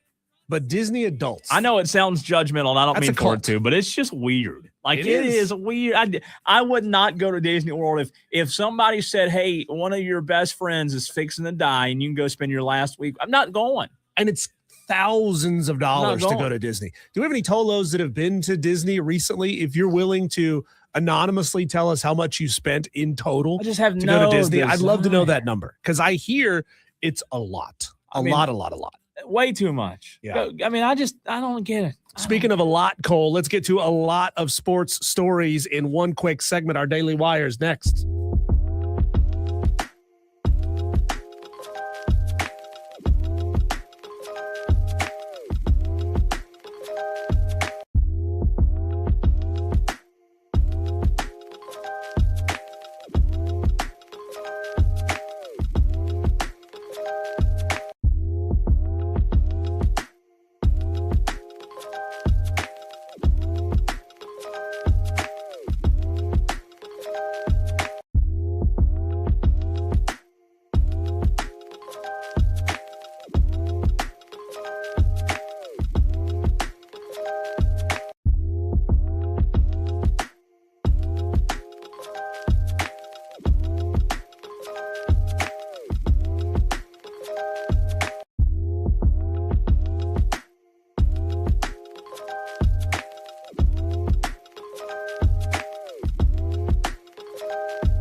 Texter says, I have to go to Disney World this coming Saturday, and I'm dreading it. Now, of course, Thank I'm you. taking my kids, and the trip is paid for. Another texter says, almost went back in April for one day, nearly $1,100 for 5 people just for tickets. That's from Gator Bobby. That sounds miserable. No. Another texter says Cole hates everything. This Well, that's comes from true. the 203. You know he hates Texter, dogs. I love fishing. I love eating. I love deer hunting. I love getting ready for deer season. I love getting ready for fishing. I love football. I love the Cowboys. I love a lot of things. I So- just don't like Disney. Cole loves killing things, yanking things out of its natural habitat, i.e. fishing. And he loves Correct. planning on killing things as well. Pretty much. Google says average family of 4 trip is around $7,000 for Disney. How does anyone afford that? Dumb. It's insane. Cole, let's get to our daily wires. Buzz. The buzz around the sports world. Texture, you were right. This was a couple of days ago, but we just now saw it. And first time chance to talk about it. Victor Wembanyama signed a brand new 5-year, $250 million max extension with the Spurs. That is a big old chunk of change. Big. The All-Star break is here in Major League Baseball, and the Braves have a 2-game lead in the NL East over the Phillies. Couldn't come at a better time for the Braves, who lost 2 of 3 against the Cardinals over the weekend, 55-40 going into the break. You're up 2 games. Let's see if you can hit that reset button and figure out how to get those hands rubbing together and get that magic dust back out. Buckeye Mike is going to love this news. University of Michigan's regents are expected to discuss an investigation into the culture of the athletic department at Michigan. Part of that review is the future of AD Ward Manuel. Michigan commissioned the investigation after the series of events surrounding Ward Manuel firing Sharon Moore, the Connor Stallions scandal, and federal charges against former OC Matt Weiss for felony aggravated identity theft. Ward Manuel, who's been with this job now, Cole, for 10 years, has not been cited for being involved in any of the school's scandals. Interesting. Saturday, Clemson picked up a commitment from 4-star D lineman Seth Tillman for the 2027 class. He is the number 3 defensive lineman in the state of South Carolina and number 14 at his position overall. Clemson now ranks number 12 nationally for the 2027 class. How about it? And they're on fire. They've gotten 3 really good players from the state of South Carolina in this class. Speaking of Clemson and baseball here, Cole, the Tigers had 5 players drafted in the Major League Baseball draft. Aiden Canuck went in the 5th to the Brewers. Justin Legurnick in the 6th to the Royals. Jacob Jarrell in the 8th to the Braves. Ariston Visay to the Cubs in the 11th round. Drew Titsworth to the Phillies in the 11th round. They also had Michael Sharman sign as a free agent with the White Sox. On the other side of the Palmetto rivalry, 5 Gamecocks were drafted. Jake McCoy went in the 4th round to the Giants. Miguel Hugas in the 7th round to the Mariners. Josh Gunther to the Dodgers in the 10th.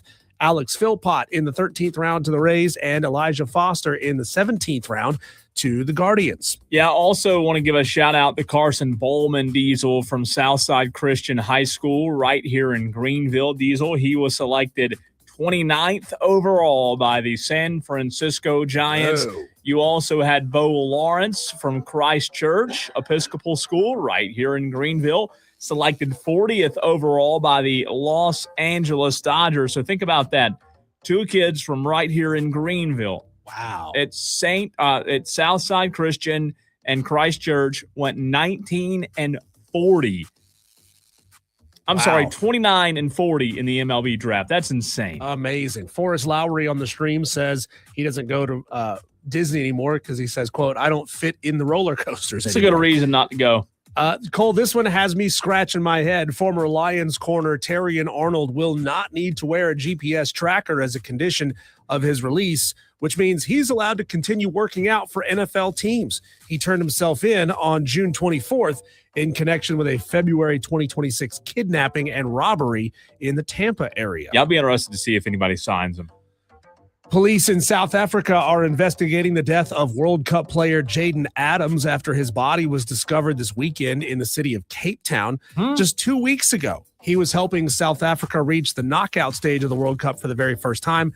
Authorities have not released a cause of death. That's awful. It is tragic. Young guy. We'll I guess continue monitoring and see if more news comes out. Speaking of the World Cup, semifinals are set. France versus Spain and England versus Argentina. These were the top 4 ranked teams in the world. So is it any surprise that they have advanced to this point?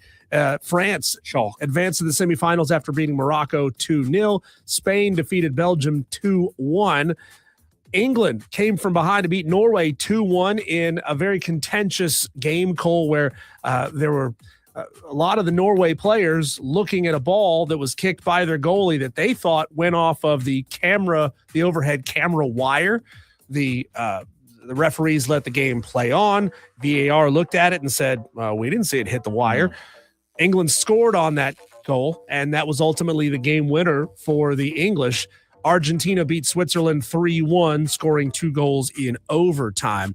Little news for you on the golf front, Cole, and this is our last Daily Wire for our Tolos. South Korea's Tom Kim won the Genesis Scottish Open, beating Min Woo Lee by 2 strokes. Rory McIlroy finished 12 under, T7. Last year's winner, Chris Gotterup, finished T11 at 10 under. And in case you missed it, Scotty Scheffler broke his streak of consecutive made cuts by missing the cut in this tournament. How about it? World Cup Overreaction Monday, all in one. Let's get into the latest on the World Cup. If you have an overreaction, we'll get to that next as well.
Well, the World Cup, it is down to 4. Can you believe it? Can you believe it? Oh. We've been sucked in, Diesel. At least I have. And I want to start this World Cup segment, Overreaction Monday, by saying this. You asked me at the very beginning of the World Cup how much I would watch. And I told you not much. I said, not much, not a soccer guy. And, I am pleased to admit that I was wrong. I am pleased to admit it. I think it's fun to get swept up in a big time event that only happens once every 4 years. Well, here I am. I fight you in the times when it's the Olympic Games. I fight you in the Summer Games and the Winter Games. I've had to fight you in the World Golf, or not the World Golf, but the hockey matchup thing. Yeah. But you're finally coming around. No, you're I buying am. in. Here I am to admit I did not expect to enjoy it. I just didn't. Now, I think what's helped me, one thing that helped me was Team USA being good. That helped a lot. And Sure. Obviously they got eliminated by Belgium and it wasn't a good ending. But I don't know, like if Team USA would have went 2-and-barbecue from the very beginning, I don't know that I would have been near as invested as I was. So yeah, that'd be a wet blanket on it the would whole be. event. Team USA being good-ish helped. And then the second thing is newsflash, you and I host a radio show. I don't know if you know that or not, but when you host Is a that radio what this show, is? that's what this supposedly is. I do have to, follow it a little bit. I don't want to come in here and say, well, I have no idea what's going on. I don't even know what the World Cup is. I don't even know what they're kicking out there. I don't even know where they're playing. So I have had to watch and follow a little bit. And then the third thing is they've been good games, good matches, whatever you call them, matches, games, contests, whatever. Like, for example, I watched a game and a half on, was it Saturday evening? I think I did. And it was Argentina. Now, I do have a question on this Overreaction Monday. I've got a big issue. And I don't know if it was an error or if you, Diesel, can help me out on this. I might have to page a soccer expert like a Stephen Webb. So I am going to put my dirty laundry out on the radio for anybody that can help me figure out why I'm down $37. So I want to be very transparent about this. Argentina played, I'm going to pull up the game right now. And I think I texted you during the game. Let's go to last week. Okay. Saturday night, Diesel. Argentina played. It was Saturday. It was the second game on Saturday. Did you, by your recollection, did you watch Messi on Saturday night play Switzerland, Argentina, Switzerland Saturday night? I did not watch that game. I watched the England Norway. That was game. A good game. And I don't know what it is, Cole. It's like, you know how people believe that like they are the cosmic nexus. Like every time they forget to wear the right jersey, team's going to lose the ball game or whatever. Fault. Somehow every single goal that was scored over the weekend was scored when I was out of the room in the kitchen trying to grab a snack. Yeah. Every single time. So it's like I can't win. I can't win. I can't actually see the moments. Yeah. You got to glue yourself. So it doesn't work when your wife brings home groceries and you need to help put it all away. So here's my dilemma. And Tolos, the phone number is 844-326-3663. I might have to get Google or ChatGPT to help me and see if you can figure this out with me, Diesel. You ready? Mm-hmm. Saturday night, Argentina played Switzerland. Argentina won 3-1. Okay, before the game, I made an investment, and maybe Tom in Somerville can help me out on this, on Overreaction Monday. I took Argentina money line minus 150. I'm sitting here looking at it.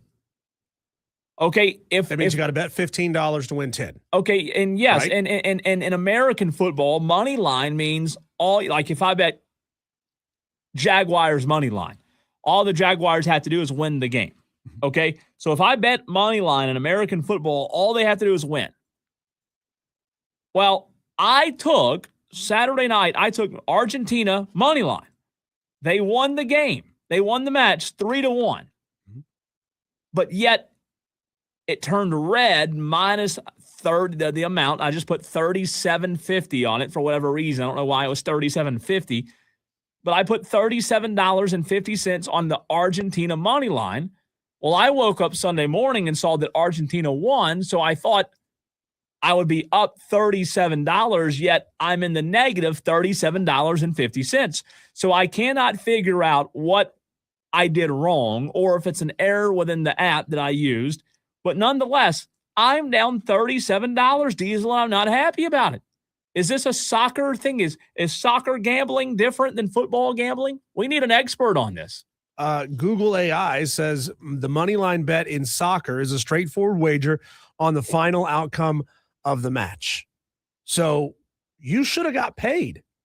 I cannot figure out what I'm doing wrong, what I did wrong. And I know Stephen Webb, if you're listening, one of you soccer gurus out there, I don't know. I'm going to show you. I'm going to put it on the stream here so you don't think I'm crazy. Now, was the bet to win it in regulation? Is it possible that the bet was specifically on regulation? Well, okay, if it was on regulation, here's Tom in Somerville calling, by the way. If it was regulation, they won 3-1. Could they have won by 2 goals in overtime? They couldn't have won by 2. Yes, they can, because at this point in the tournament, it is not golden goal. Golden goal means first team to score wins the match. So it's not first to score? It's 2 15-minute additional periods. So they play 30 more minutes of soccer. Okay, let me Google. Regardless of who scores how many goals over the course of that 30 minutes. So if you play 30 minutes and Argentina scores 5 goals and Switzerland only scores 3 goals, then you... Well, there you go. I just Googled. Argentina won the match on Saturday in extra time. So that's why I lost the bet. So the extra time negates the bet. That is the dumbest thing in the world. That is the absolute dumbest thing in the world. Cole won, but he still lost. I mean, how does that happen? Tom in Somerville. I don't know if you heard did you hear any of that, Tom? I caught at the very tail end of it, but that's why you got to read the fine print.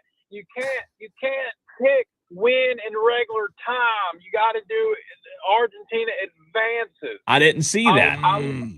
Yeah. I learned that the hard way very early on in this World Cup, that you have to pick advance. So the team that I picked won the match by 2 goals, mind you, Diesel, 2 goals. But I still lost the wager because they won it over. That is so dumb. I mean, how dumb? I can't believe it. I'm just living about it. That just means you need to watch more soccer, Cole. I guess so. Yeah. I'm done with the whole soccer thing. Why? Why? Come on, Tom. You got to see this thing all the way to the end. I mean, I'm gonna watch the final. Like, I'm gonna watch the game, but like, now that America's out, I really don't care. I don't care.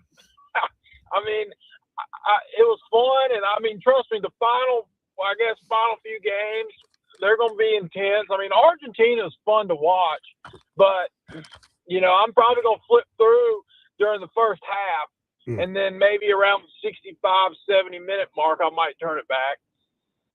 So to you, stuff happens. Soccer is a cut the grass sport for you. It's like I called NASCAR a cut the grass sport. You watch the first 50 laps, you go outside, cut the grass, come in, watch the last 50 laps. Right. It's the honeydew list sport. Good.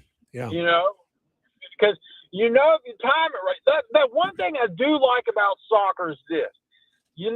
That the game is going to start at exactly, 7 o'clock, 8 o'clock, whatever. And so by about 9:30, 9:45, you need to turn it back on because you're getting down into crunch time.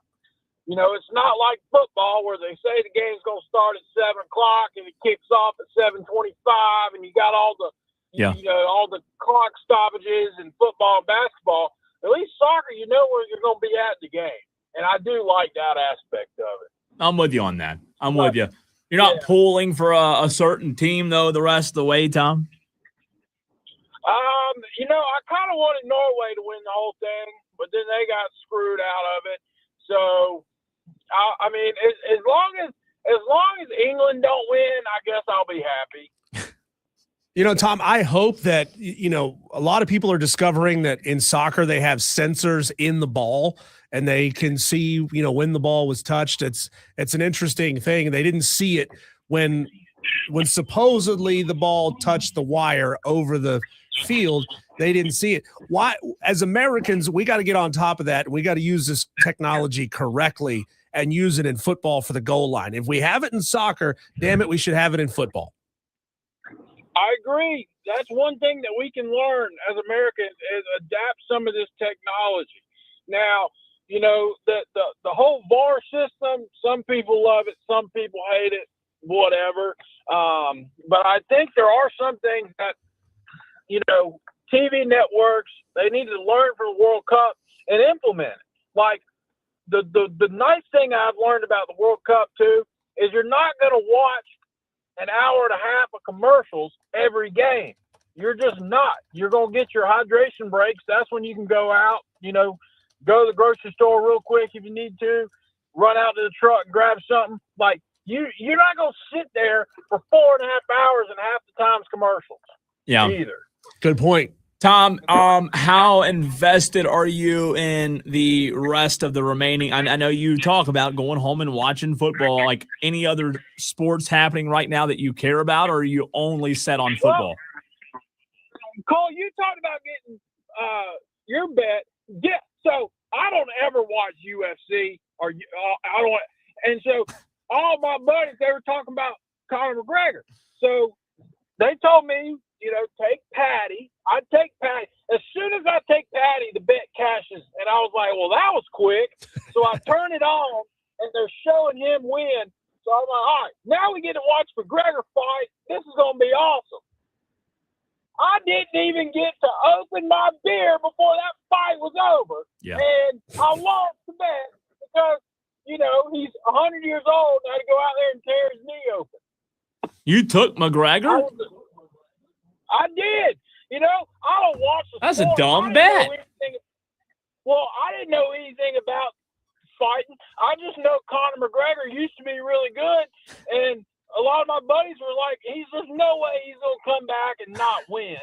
But later, I went back and I did some reading on the other guy, and I'm like, this was like the whole Mike Tyson fight whatever that was last year, where he's so old and hadn't fought forever, and he's out of shape, and he took one step, and I hate it. Like injuries happen, whatever. But my goodness, that was an embarrassment. that was embarrassing to watch. Yeah, it was. Tom, you're the man. Always appreciate the phone call. Go Gamecocks. Thanks, Tom. Oh my gosh. Dewey's up next. These Tolos, I was just thinking about this while Dewey was on the phone. I don't know how much we'll be able to get them in Tuesday through or Wednesday through Friday, but these Tolos better get in today and tomorrow because it's true. They might not have much opportunity Wednesday, Thursday, Friday up in Charlotte. We're going to be jam-packed, Diesel. Loaded with interviews. Interviews and no Dewey, no Tom. And a heads up to our Tolos, there will probably not be a stream Wednesday, Thursday, and Friday because we tried to do a stream there last year. And yes, they provide internet, but there's a lot of people on it. A lot of all people at the same time. And streaming live video is not the precedent when we need that bandwidth to get us on the air. So and we have to play audio back, and sometimes it just screws everything up. Yes, very true. So heads up to you Tolos who like to watch on the stream. Forrest, Shane, Jeff, Steve, and all you guys who are watching on the stream right now. Dan, you're going to need to be listening over the air or on the Odyssey app or on the TuneIn app or on the iHeart app. There's so many ways for you to listen to the show. Yep. No excuses. You just will not be able to stream video. No excuses. Speaking of no excuses, Dewey has no excuse but to call in on this Overreaction Monday. What's on your mind, Dewey? Do you quite possibly have an overreaction?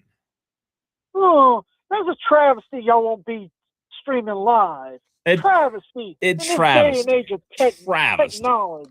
You know what, though, Dewey? You'll get over it. Well, Dewey, will you come up there and put a hotspot on your phone and stand there the whole time so we can use your phone's internet? Never mind. I'll think about it. Okay. You have to pay me. But no, we can't. We don't have any money for that. Oh, well, anyway, I think Tom's correct.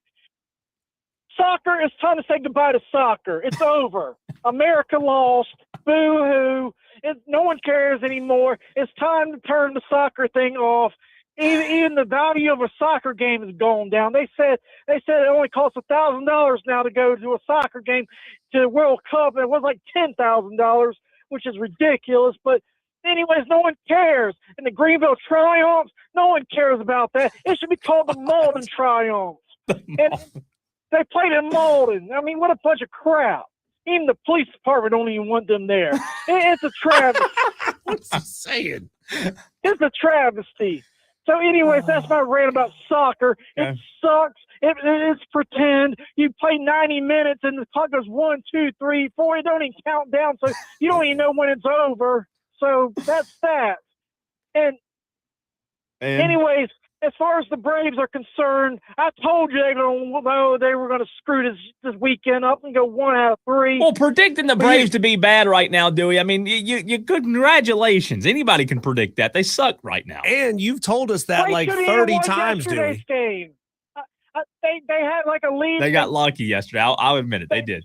They didn't play good yesterday. I don't know what. Rochelle Iglesias was the only one that played good. They didn't get lucky. And Dylan Lee. But Dewey, hey, reset button. Just like I told Diesel in the very first segment, you have a 2-game lead in the division. You get healthy. Acuna's coming back tonight in wherever, some single A, double A, something. Yeah. He's Rookie league. And he's going to get back. Well, then let's do this. Today's July 13th. By August 1st, it'll be getting better. It'll be getting better by August 1st, Dewey. August 1st, Philadelphia or the Marlins will be in first place about the rate they're going. What needs to happen, Acuna needs to come back strong. No more getting hurt. Acuna.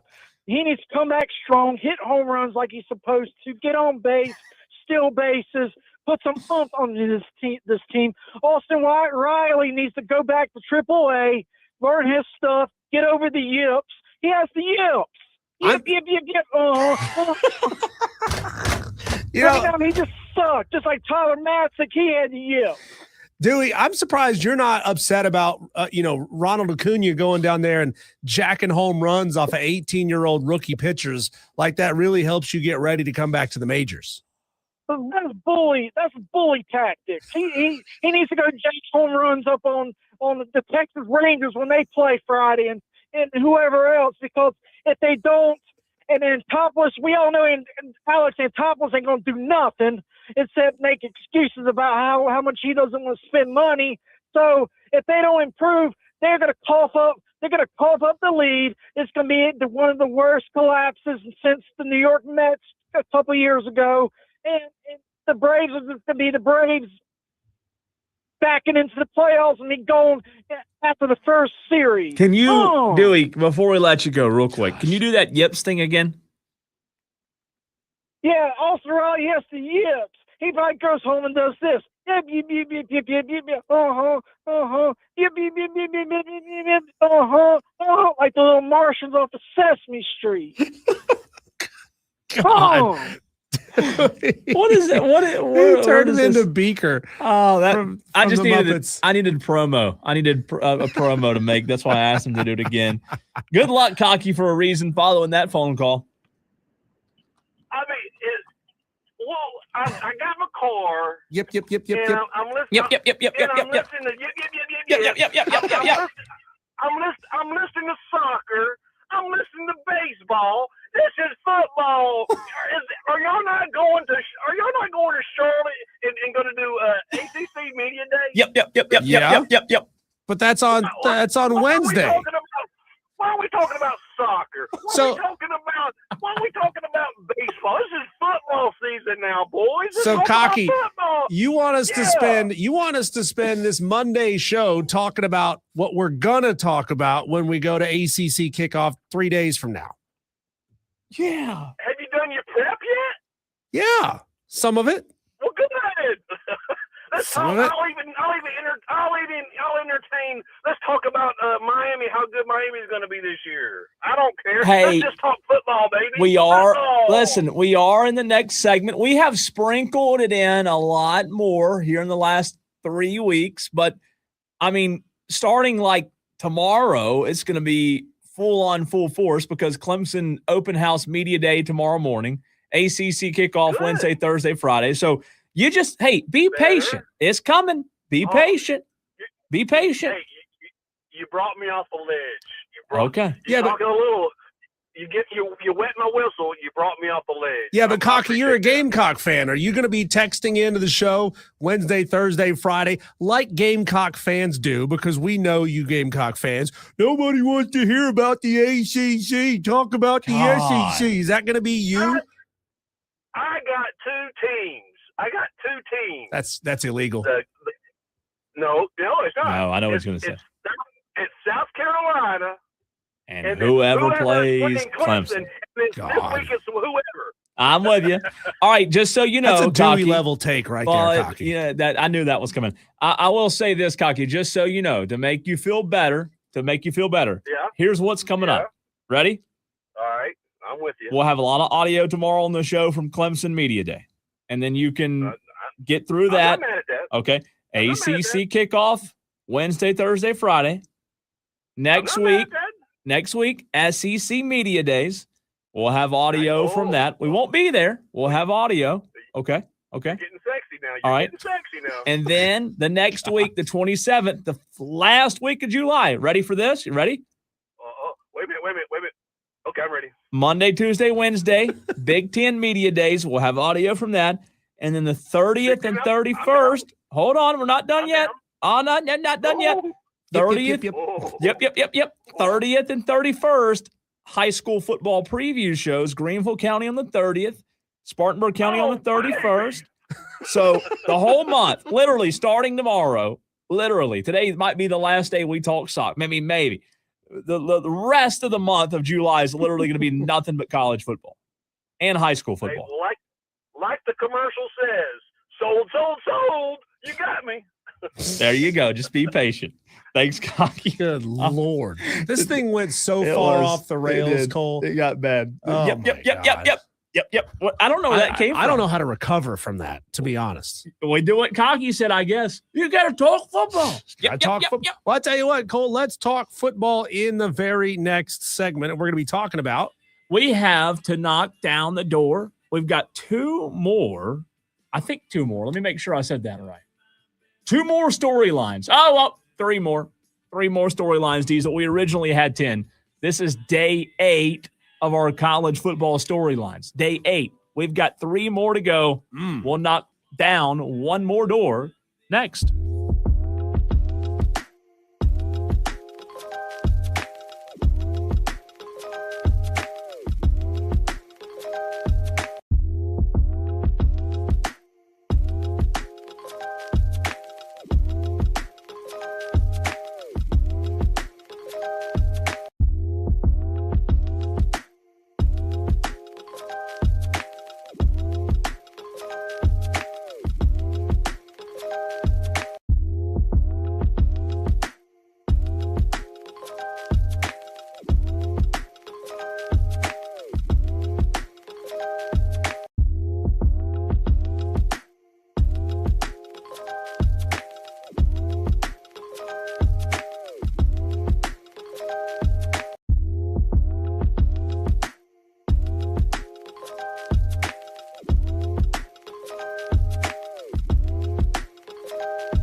Says Cocky sounds like Dewey's cousin. I thought that Wow. exact same thing. Texter. You can tell people are cousins by their voice. I just thought they sounded very similar. I thought, like, what if Cocky for a reason was actually a conspiracy machine here? My brain says he's calling in on two different cell phones, Cole, Oh, and he gets his completely, crazy takes out when it's Dewey. And then he comes on as himself. you think he has enough money to have two cell phones? Dewey does. No. Oh no, shut. We got producers in this building with multiple cell phones, Cole. You never know. Some people are rolling into cash. Another texter says, no one cares about the Big Ten, bunch of Yankees, until, texter, the day comes when North Carolina and Clemson and Florida State, they get brought into the Big Ten conference. I mean, clearly the SEC doesn't want them.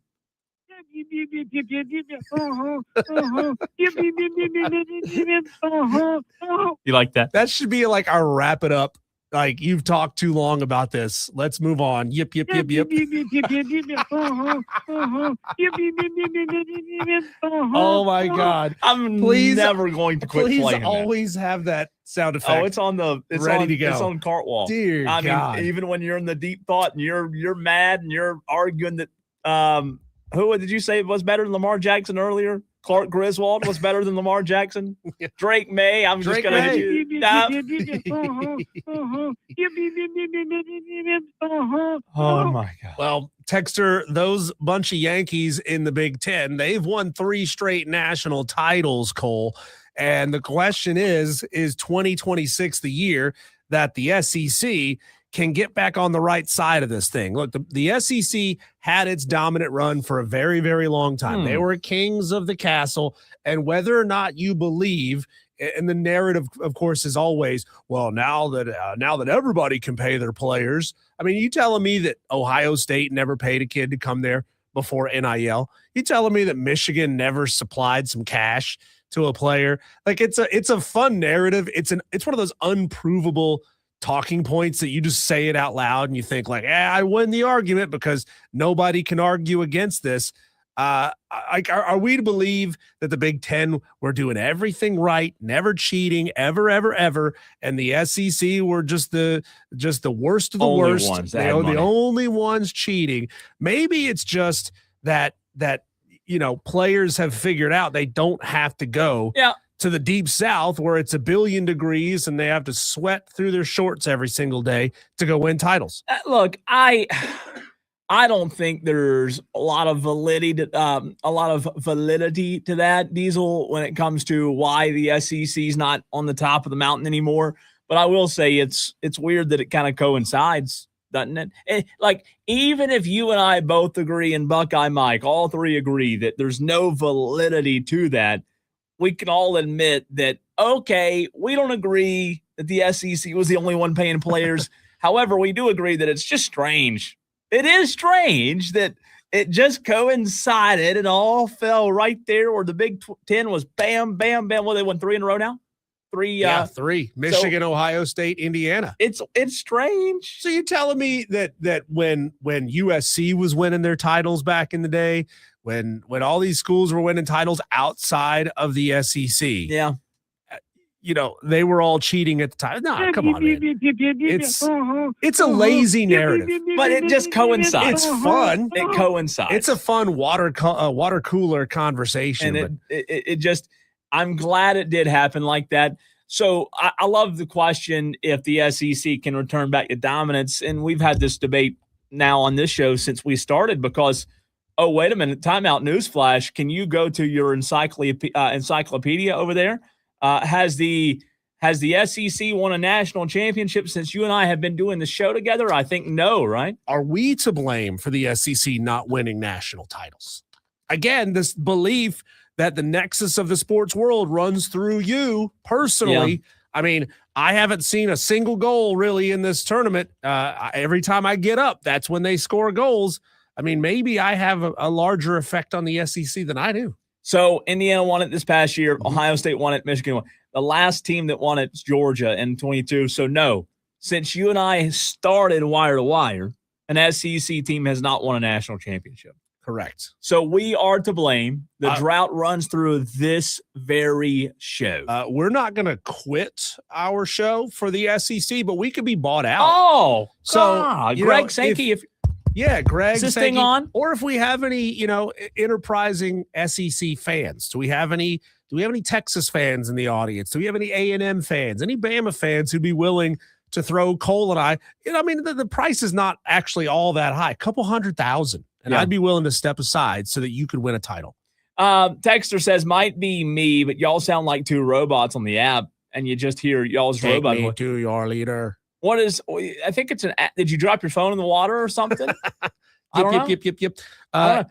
I just think it's interesting. I love how the first thought is, let me text the show and complain that the stream sounds funny before just like turning it off and turning it back on. Yeah. Because then I suggested that. I said, have you closed the app and relaunched it? He says, oh, that worked. Like, why is your first thought? Why is your first thought? Let me complain to the hosts on the air as if they're the ones causing the problems. I really do think that's Tom in Somerville. Texter says the guy that had the show before y'all took over is responsible for Clemson's downfall, and now y'all took down the SEC. God. My goodness, what's happening, says the texter. Who do you want us to take down next? I don't know. Like the question you asked for this segment was will the SEC, what was it? Will they make a comeback? Will they return to dominance? Mm-hmm. I mean, of course, there's a handful of teams in the SEC that can win the national championship just this year, just like there's couple of teams in the Big Ten that can win the championship this year, maybe one or two. But when you say like comeback, return to dominance, that dominant streak they had where they won national championships, Diesel, and 8 out of 12 or whatever it was, I don't know. I mean, it's easy to say, yeah, they'll get right back to it. But the ACC, like an ACC team played for a national championship last year. Well, the format has made it harder, right? Since adjusting from a 4 to a 12, the format is going to get tougher. It makes every playoff run to a national championship a gauntlet. Now, the odds are still good, right? Yeah. If the SEC is going to be getting 4, 5, Several 6 teams in every year, the odds are better. But still, every team is going to have to go through the same gauntlet. You're going to have to beat teams from outside of your conference. You're going to actually have to step outside of that cozy little narrative of we're so much better than everyone else, and we just beat up on ourselves when Kentucky finds a way to beat Texas. That's just because Kentucky's really good, and we just beat up on ourselves. You step out of that little cocoon of we're the greatest, and it sometimes can be a rude awakening. And it's also true that it's good on good instead of good on, mediocre, because you've convinced yourself that Kentucky is really good, that Missouri is really good, But- that even in a down year, Florida is really good. Maybe, you're all playing like level athletes. Well, I think a couple of things can be true. I really do. And when I say, like, when we talk about the SEC, and I know, like, Ohio State fans like Buckeye Mike and others love getting in on this conversation, Diesel, I think 2 things, 3 things, multiple things can be true here. Here's what I mean. The Big Ten, we've talked about it. They're at the top of the sport right now because they've had 3 teams from their conference win back-to-back championships, right? So we cannot deny, number one, the Big Ten's at the top of the sport. That's not subjective, right? That's objective. Big Ten's running college football. The championships are going through the Big Ten. We can't deny that. We also can't deny that the SEC is still a very good conference. The SEC still gets really good talent, 5 stars. The SEC still has really good head coaches, and they still have really good programs. And guess what else they have in the SEC, Diesel? Really good rev share and NIL budgets. Yeah. So multiple things. We live in this world where we sometimes forget that multiple things can be true at once. The Big Ten right now is dominating the top of the sport. The SEC is still very good. The championships aren't running through the SEC like they seem to for so long, and that's okay. Isn't it fun? Isn't it fun that we're in this time right now where we're at least having this conversation? Yeah. Wouldn't you rather be having this conversation than My God, do you think a non-SEC team, Diesel, will ever win a championship again? What if that was the conversation we were having? Seriously, think about that. I mean, people were having that conversation a couple of years ago. Is the SEC just going to continue to dominate the anybody sport else ever win forever? It again? Yeah, I would rather have this conversation. This one, it's fun. I'm interested in this, Cole, and I'm looking this up right now. Players who transferred from SEC schools to Big Ten schools in the 2026 transfer portal class, because I think depth is the biggest reason the SEC is not as dominant as they used to be. The conversation used to always be. You mean conference depth? No, or player depth on a roster? Okay. Depth on a roster. Gotcha. The conversation was always Bama's 2s and 3s are better than pick a middling Big Ten team, Purdue or Wisconsin. Bama's 2s and 3s would be 1s at Wisconsin. Well, now those 2s and 3s are saying, I don't want to be a 2 or 3 on this roster anymore. I'm going to enter the transfer portal and I'm going to go. I 100% agree with that. So I think it's eroding. The top players are still choosing the SEC. They're still up there in the top 5 of the recruiting rankings every single year. Not debating that. And that's true in college basketball just as much as what you just said is so true in college basketball as much as it is football when it comes to the depth. Yeah. Going to other schools, you know what I mean? But I agree with you there. I do agree with you that you have more options now. The 2s have more options. Even the 3s have more options. They'll transfer within their own conference. That's not a taboo anymore. So, and let's be honest, Indiana's not Indiana last year if it weren't for the portal and being able to have the ability to go get 2s. Like the talent evaluation they had this year. And I couldn't tell you anything about these particular players here, Cole. I just ran it through ChatGPT to see what it said. James Smith, defensive tackle from Alabama. He's now at Ohio State. Quay Rusal, edge rusher from Alabama, now at Ohio State. Jacoby Jackson, running back from Florida, now at Ohio State. Coy Parrish, DB from Ole Miss. He went to Oregon. Edge Elo Madozi from Georgia. He chose to go to Purdue. So you're talking about really good players instead of developing within the system, being the number 1 guy next year, being satisfied sitting as the number 2 this year so that I could be the number 1 next year. They say, no, I'd rather just go somewhere else. And I think that's happening across the conference. It's happening within its own conference. So even though the 1s are still really good on these SEC rosters, the 2s behind them that have to be ready to play by late in the season, they're just not as good as they used to be. I agree with that. I think that's a big part of it. I do. I think that's a big part of it. Oh, sorry about that. Woo. I think was that Ariana Grande? You like that, by the way? Jeez. Who was that? I think a big part of it is that what you do over there? You watch Ariana Grande videos? Don't tell anybody, please. It was supposed to say a secret, okay? I actually had that pod the way up from Dewey's. That's Dewey's to blame on that. Imagine that. Dewey's to blame. I think that's a big part of it, but I also think, Diesel, when you talk about the Big Ten success, they're not lacking when it comes to resources. You know, it's not like the Big Ten's way behind the SEC when it comes to resources. The Big Ten has just as much. Ohio, go look at the resources Ohio State has. So they're also spending at the tippy top of the sport. Part of it, big part of it. I love it. I love the parody. It's a big part of the game. I enjoy it. Yeah. Texter, I'm sorry, go ahead. No, I was going to say, but you got schools outside of the SEC who are spending the most money. It's not just Texas and Texas A&M and Georgia and Tennessee flexing their financial muscle every single year. You got Oregon flexing that muscle. You got Indiana flexing that muscle. You got Ohio State and Michigan doing it as well. Tom gets in on the Joy Law Firm text line. Tom, for the first time in a long time, is not texting in all caps, which is maybe he figured out how to do. He says fan, which you don't have to put fan anymore, Tom, just so you know.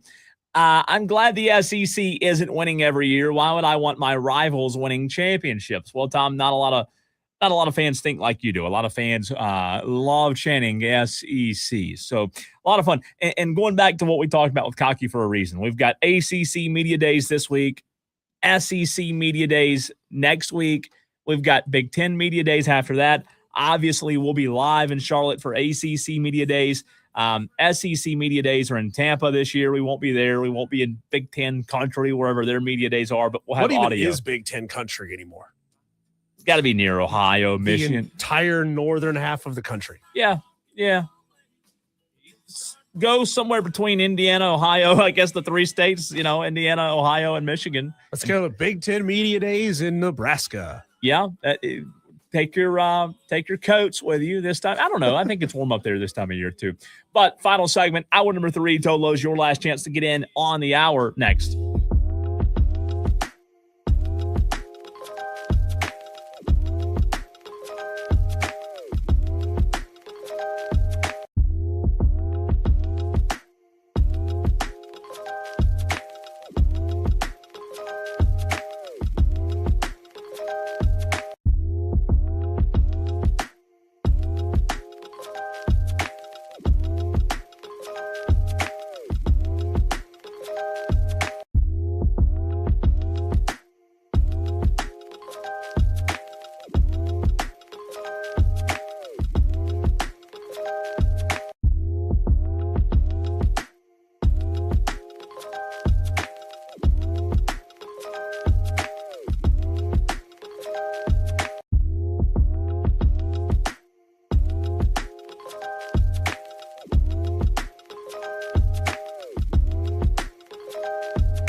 Well, giving you a little taste of what we have on the horizon later this week. Diesel Tolos, as we've said multiple times, and you've heard on our promos, we will be live in Charlotte, uptown, not downtown. Don't say downtown in Charlotte. They'll kick you out.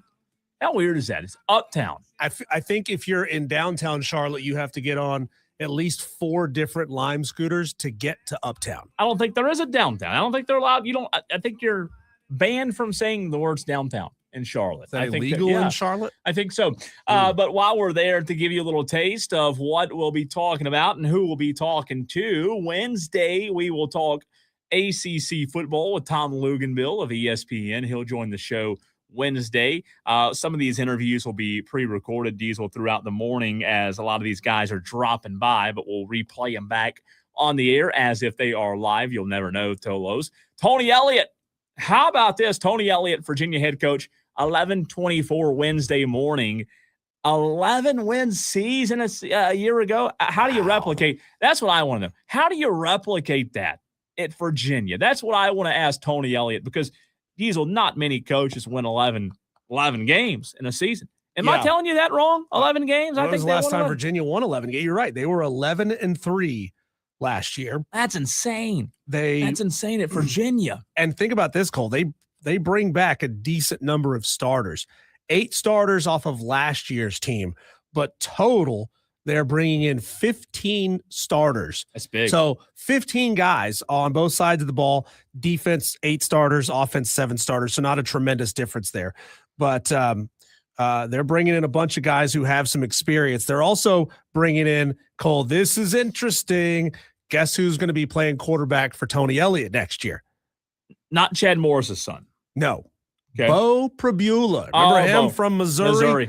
Bo Pribula is coming in from Missouri. He started 10 games in the SEC last year. Bo knows. Nearly 2,000 yards, 300 yards on the ground also. So he's a baller, man. He's an interesting player. So we're going to find out if a guy who was middle of the pack to good last year in the SEC can run roughshod over the ACC. I don't know if Bo's attending or not, but we're not getting him. We're getting Cam Robinson, senior linebacker of Virginia, Wednesday. We've also got Brian Jarek, vice president of sports production for ESPN. That's interesting. That? Now, how would you pronounce it? Jaroch. Jarek, I would assume. Okay. Brian, he'll join us on Wednesday again. Vice president of sports production for ESPN. That's going to be fun. I have no idea what he does, what that means, but we'll find out. He also, Cole, has worked with the Masters for their video production as well. Oh, that's gonna be fun. Yeah, I'm curious. Would it be bad form to ask him how they screwed up the final I would. hole at the Masters? I would. Didn't catch Rory's approach shot. Got his ankles. Didn't even get his final putt in for the win either. 4:00 on Wednesday. Listen to this. First time ever on this show, David Epps, who is the new Peach Bowl CEO, our friend, has retired. Yep. We talked to him 4 or 5 times Gary. now. Gary Stoken. Great and guest. Gary's done hung it up, Diesel. How about Thursday? Dabo Sweeney. You ever heard of that guy? Dabo Sweeney will join the show on Thursday. Sammy Brown, linebacker at Clemson, will help. Second year at Clemson. Olsen Pat Henry. Eric McLean of ACC Network. I mean, a Clemson field day, former Tiger and Eric, at some point during the show on Thursday. We're talking Louisville with offensive lineman Lance Robinson coming up 4:00 on Thursday. Friday, we've got Langston Hardy, defensive line edge rush out of Wake Forest. Luke Merrigan of Duke, linebacker. Michael Strickland, senior vice president for football and chief assistant to Jim Phillips.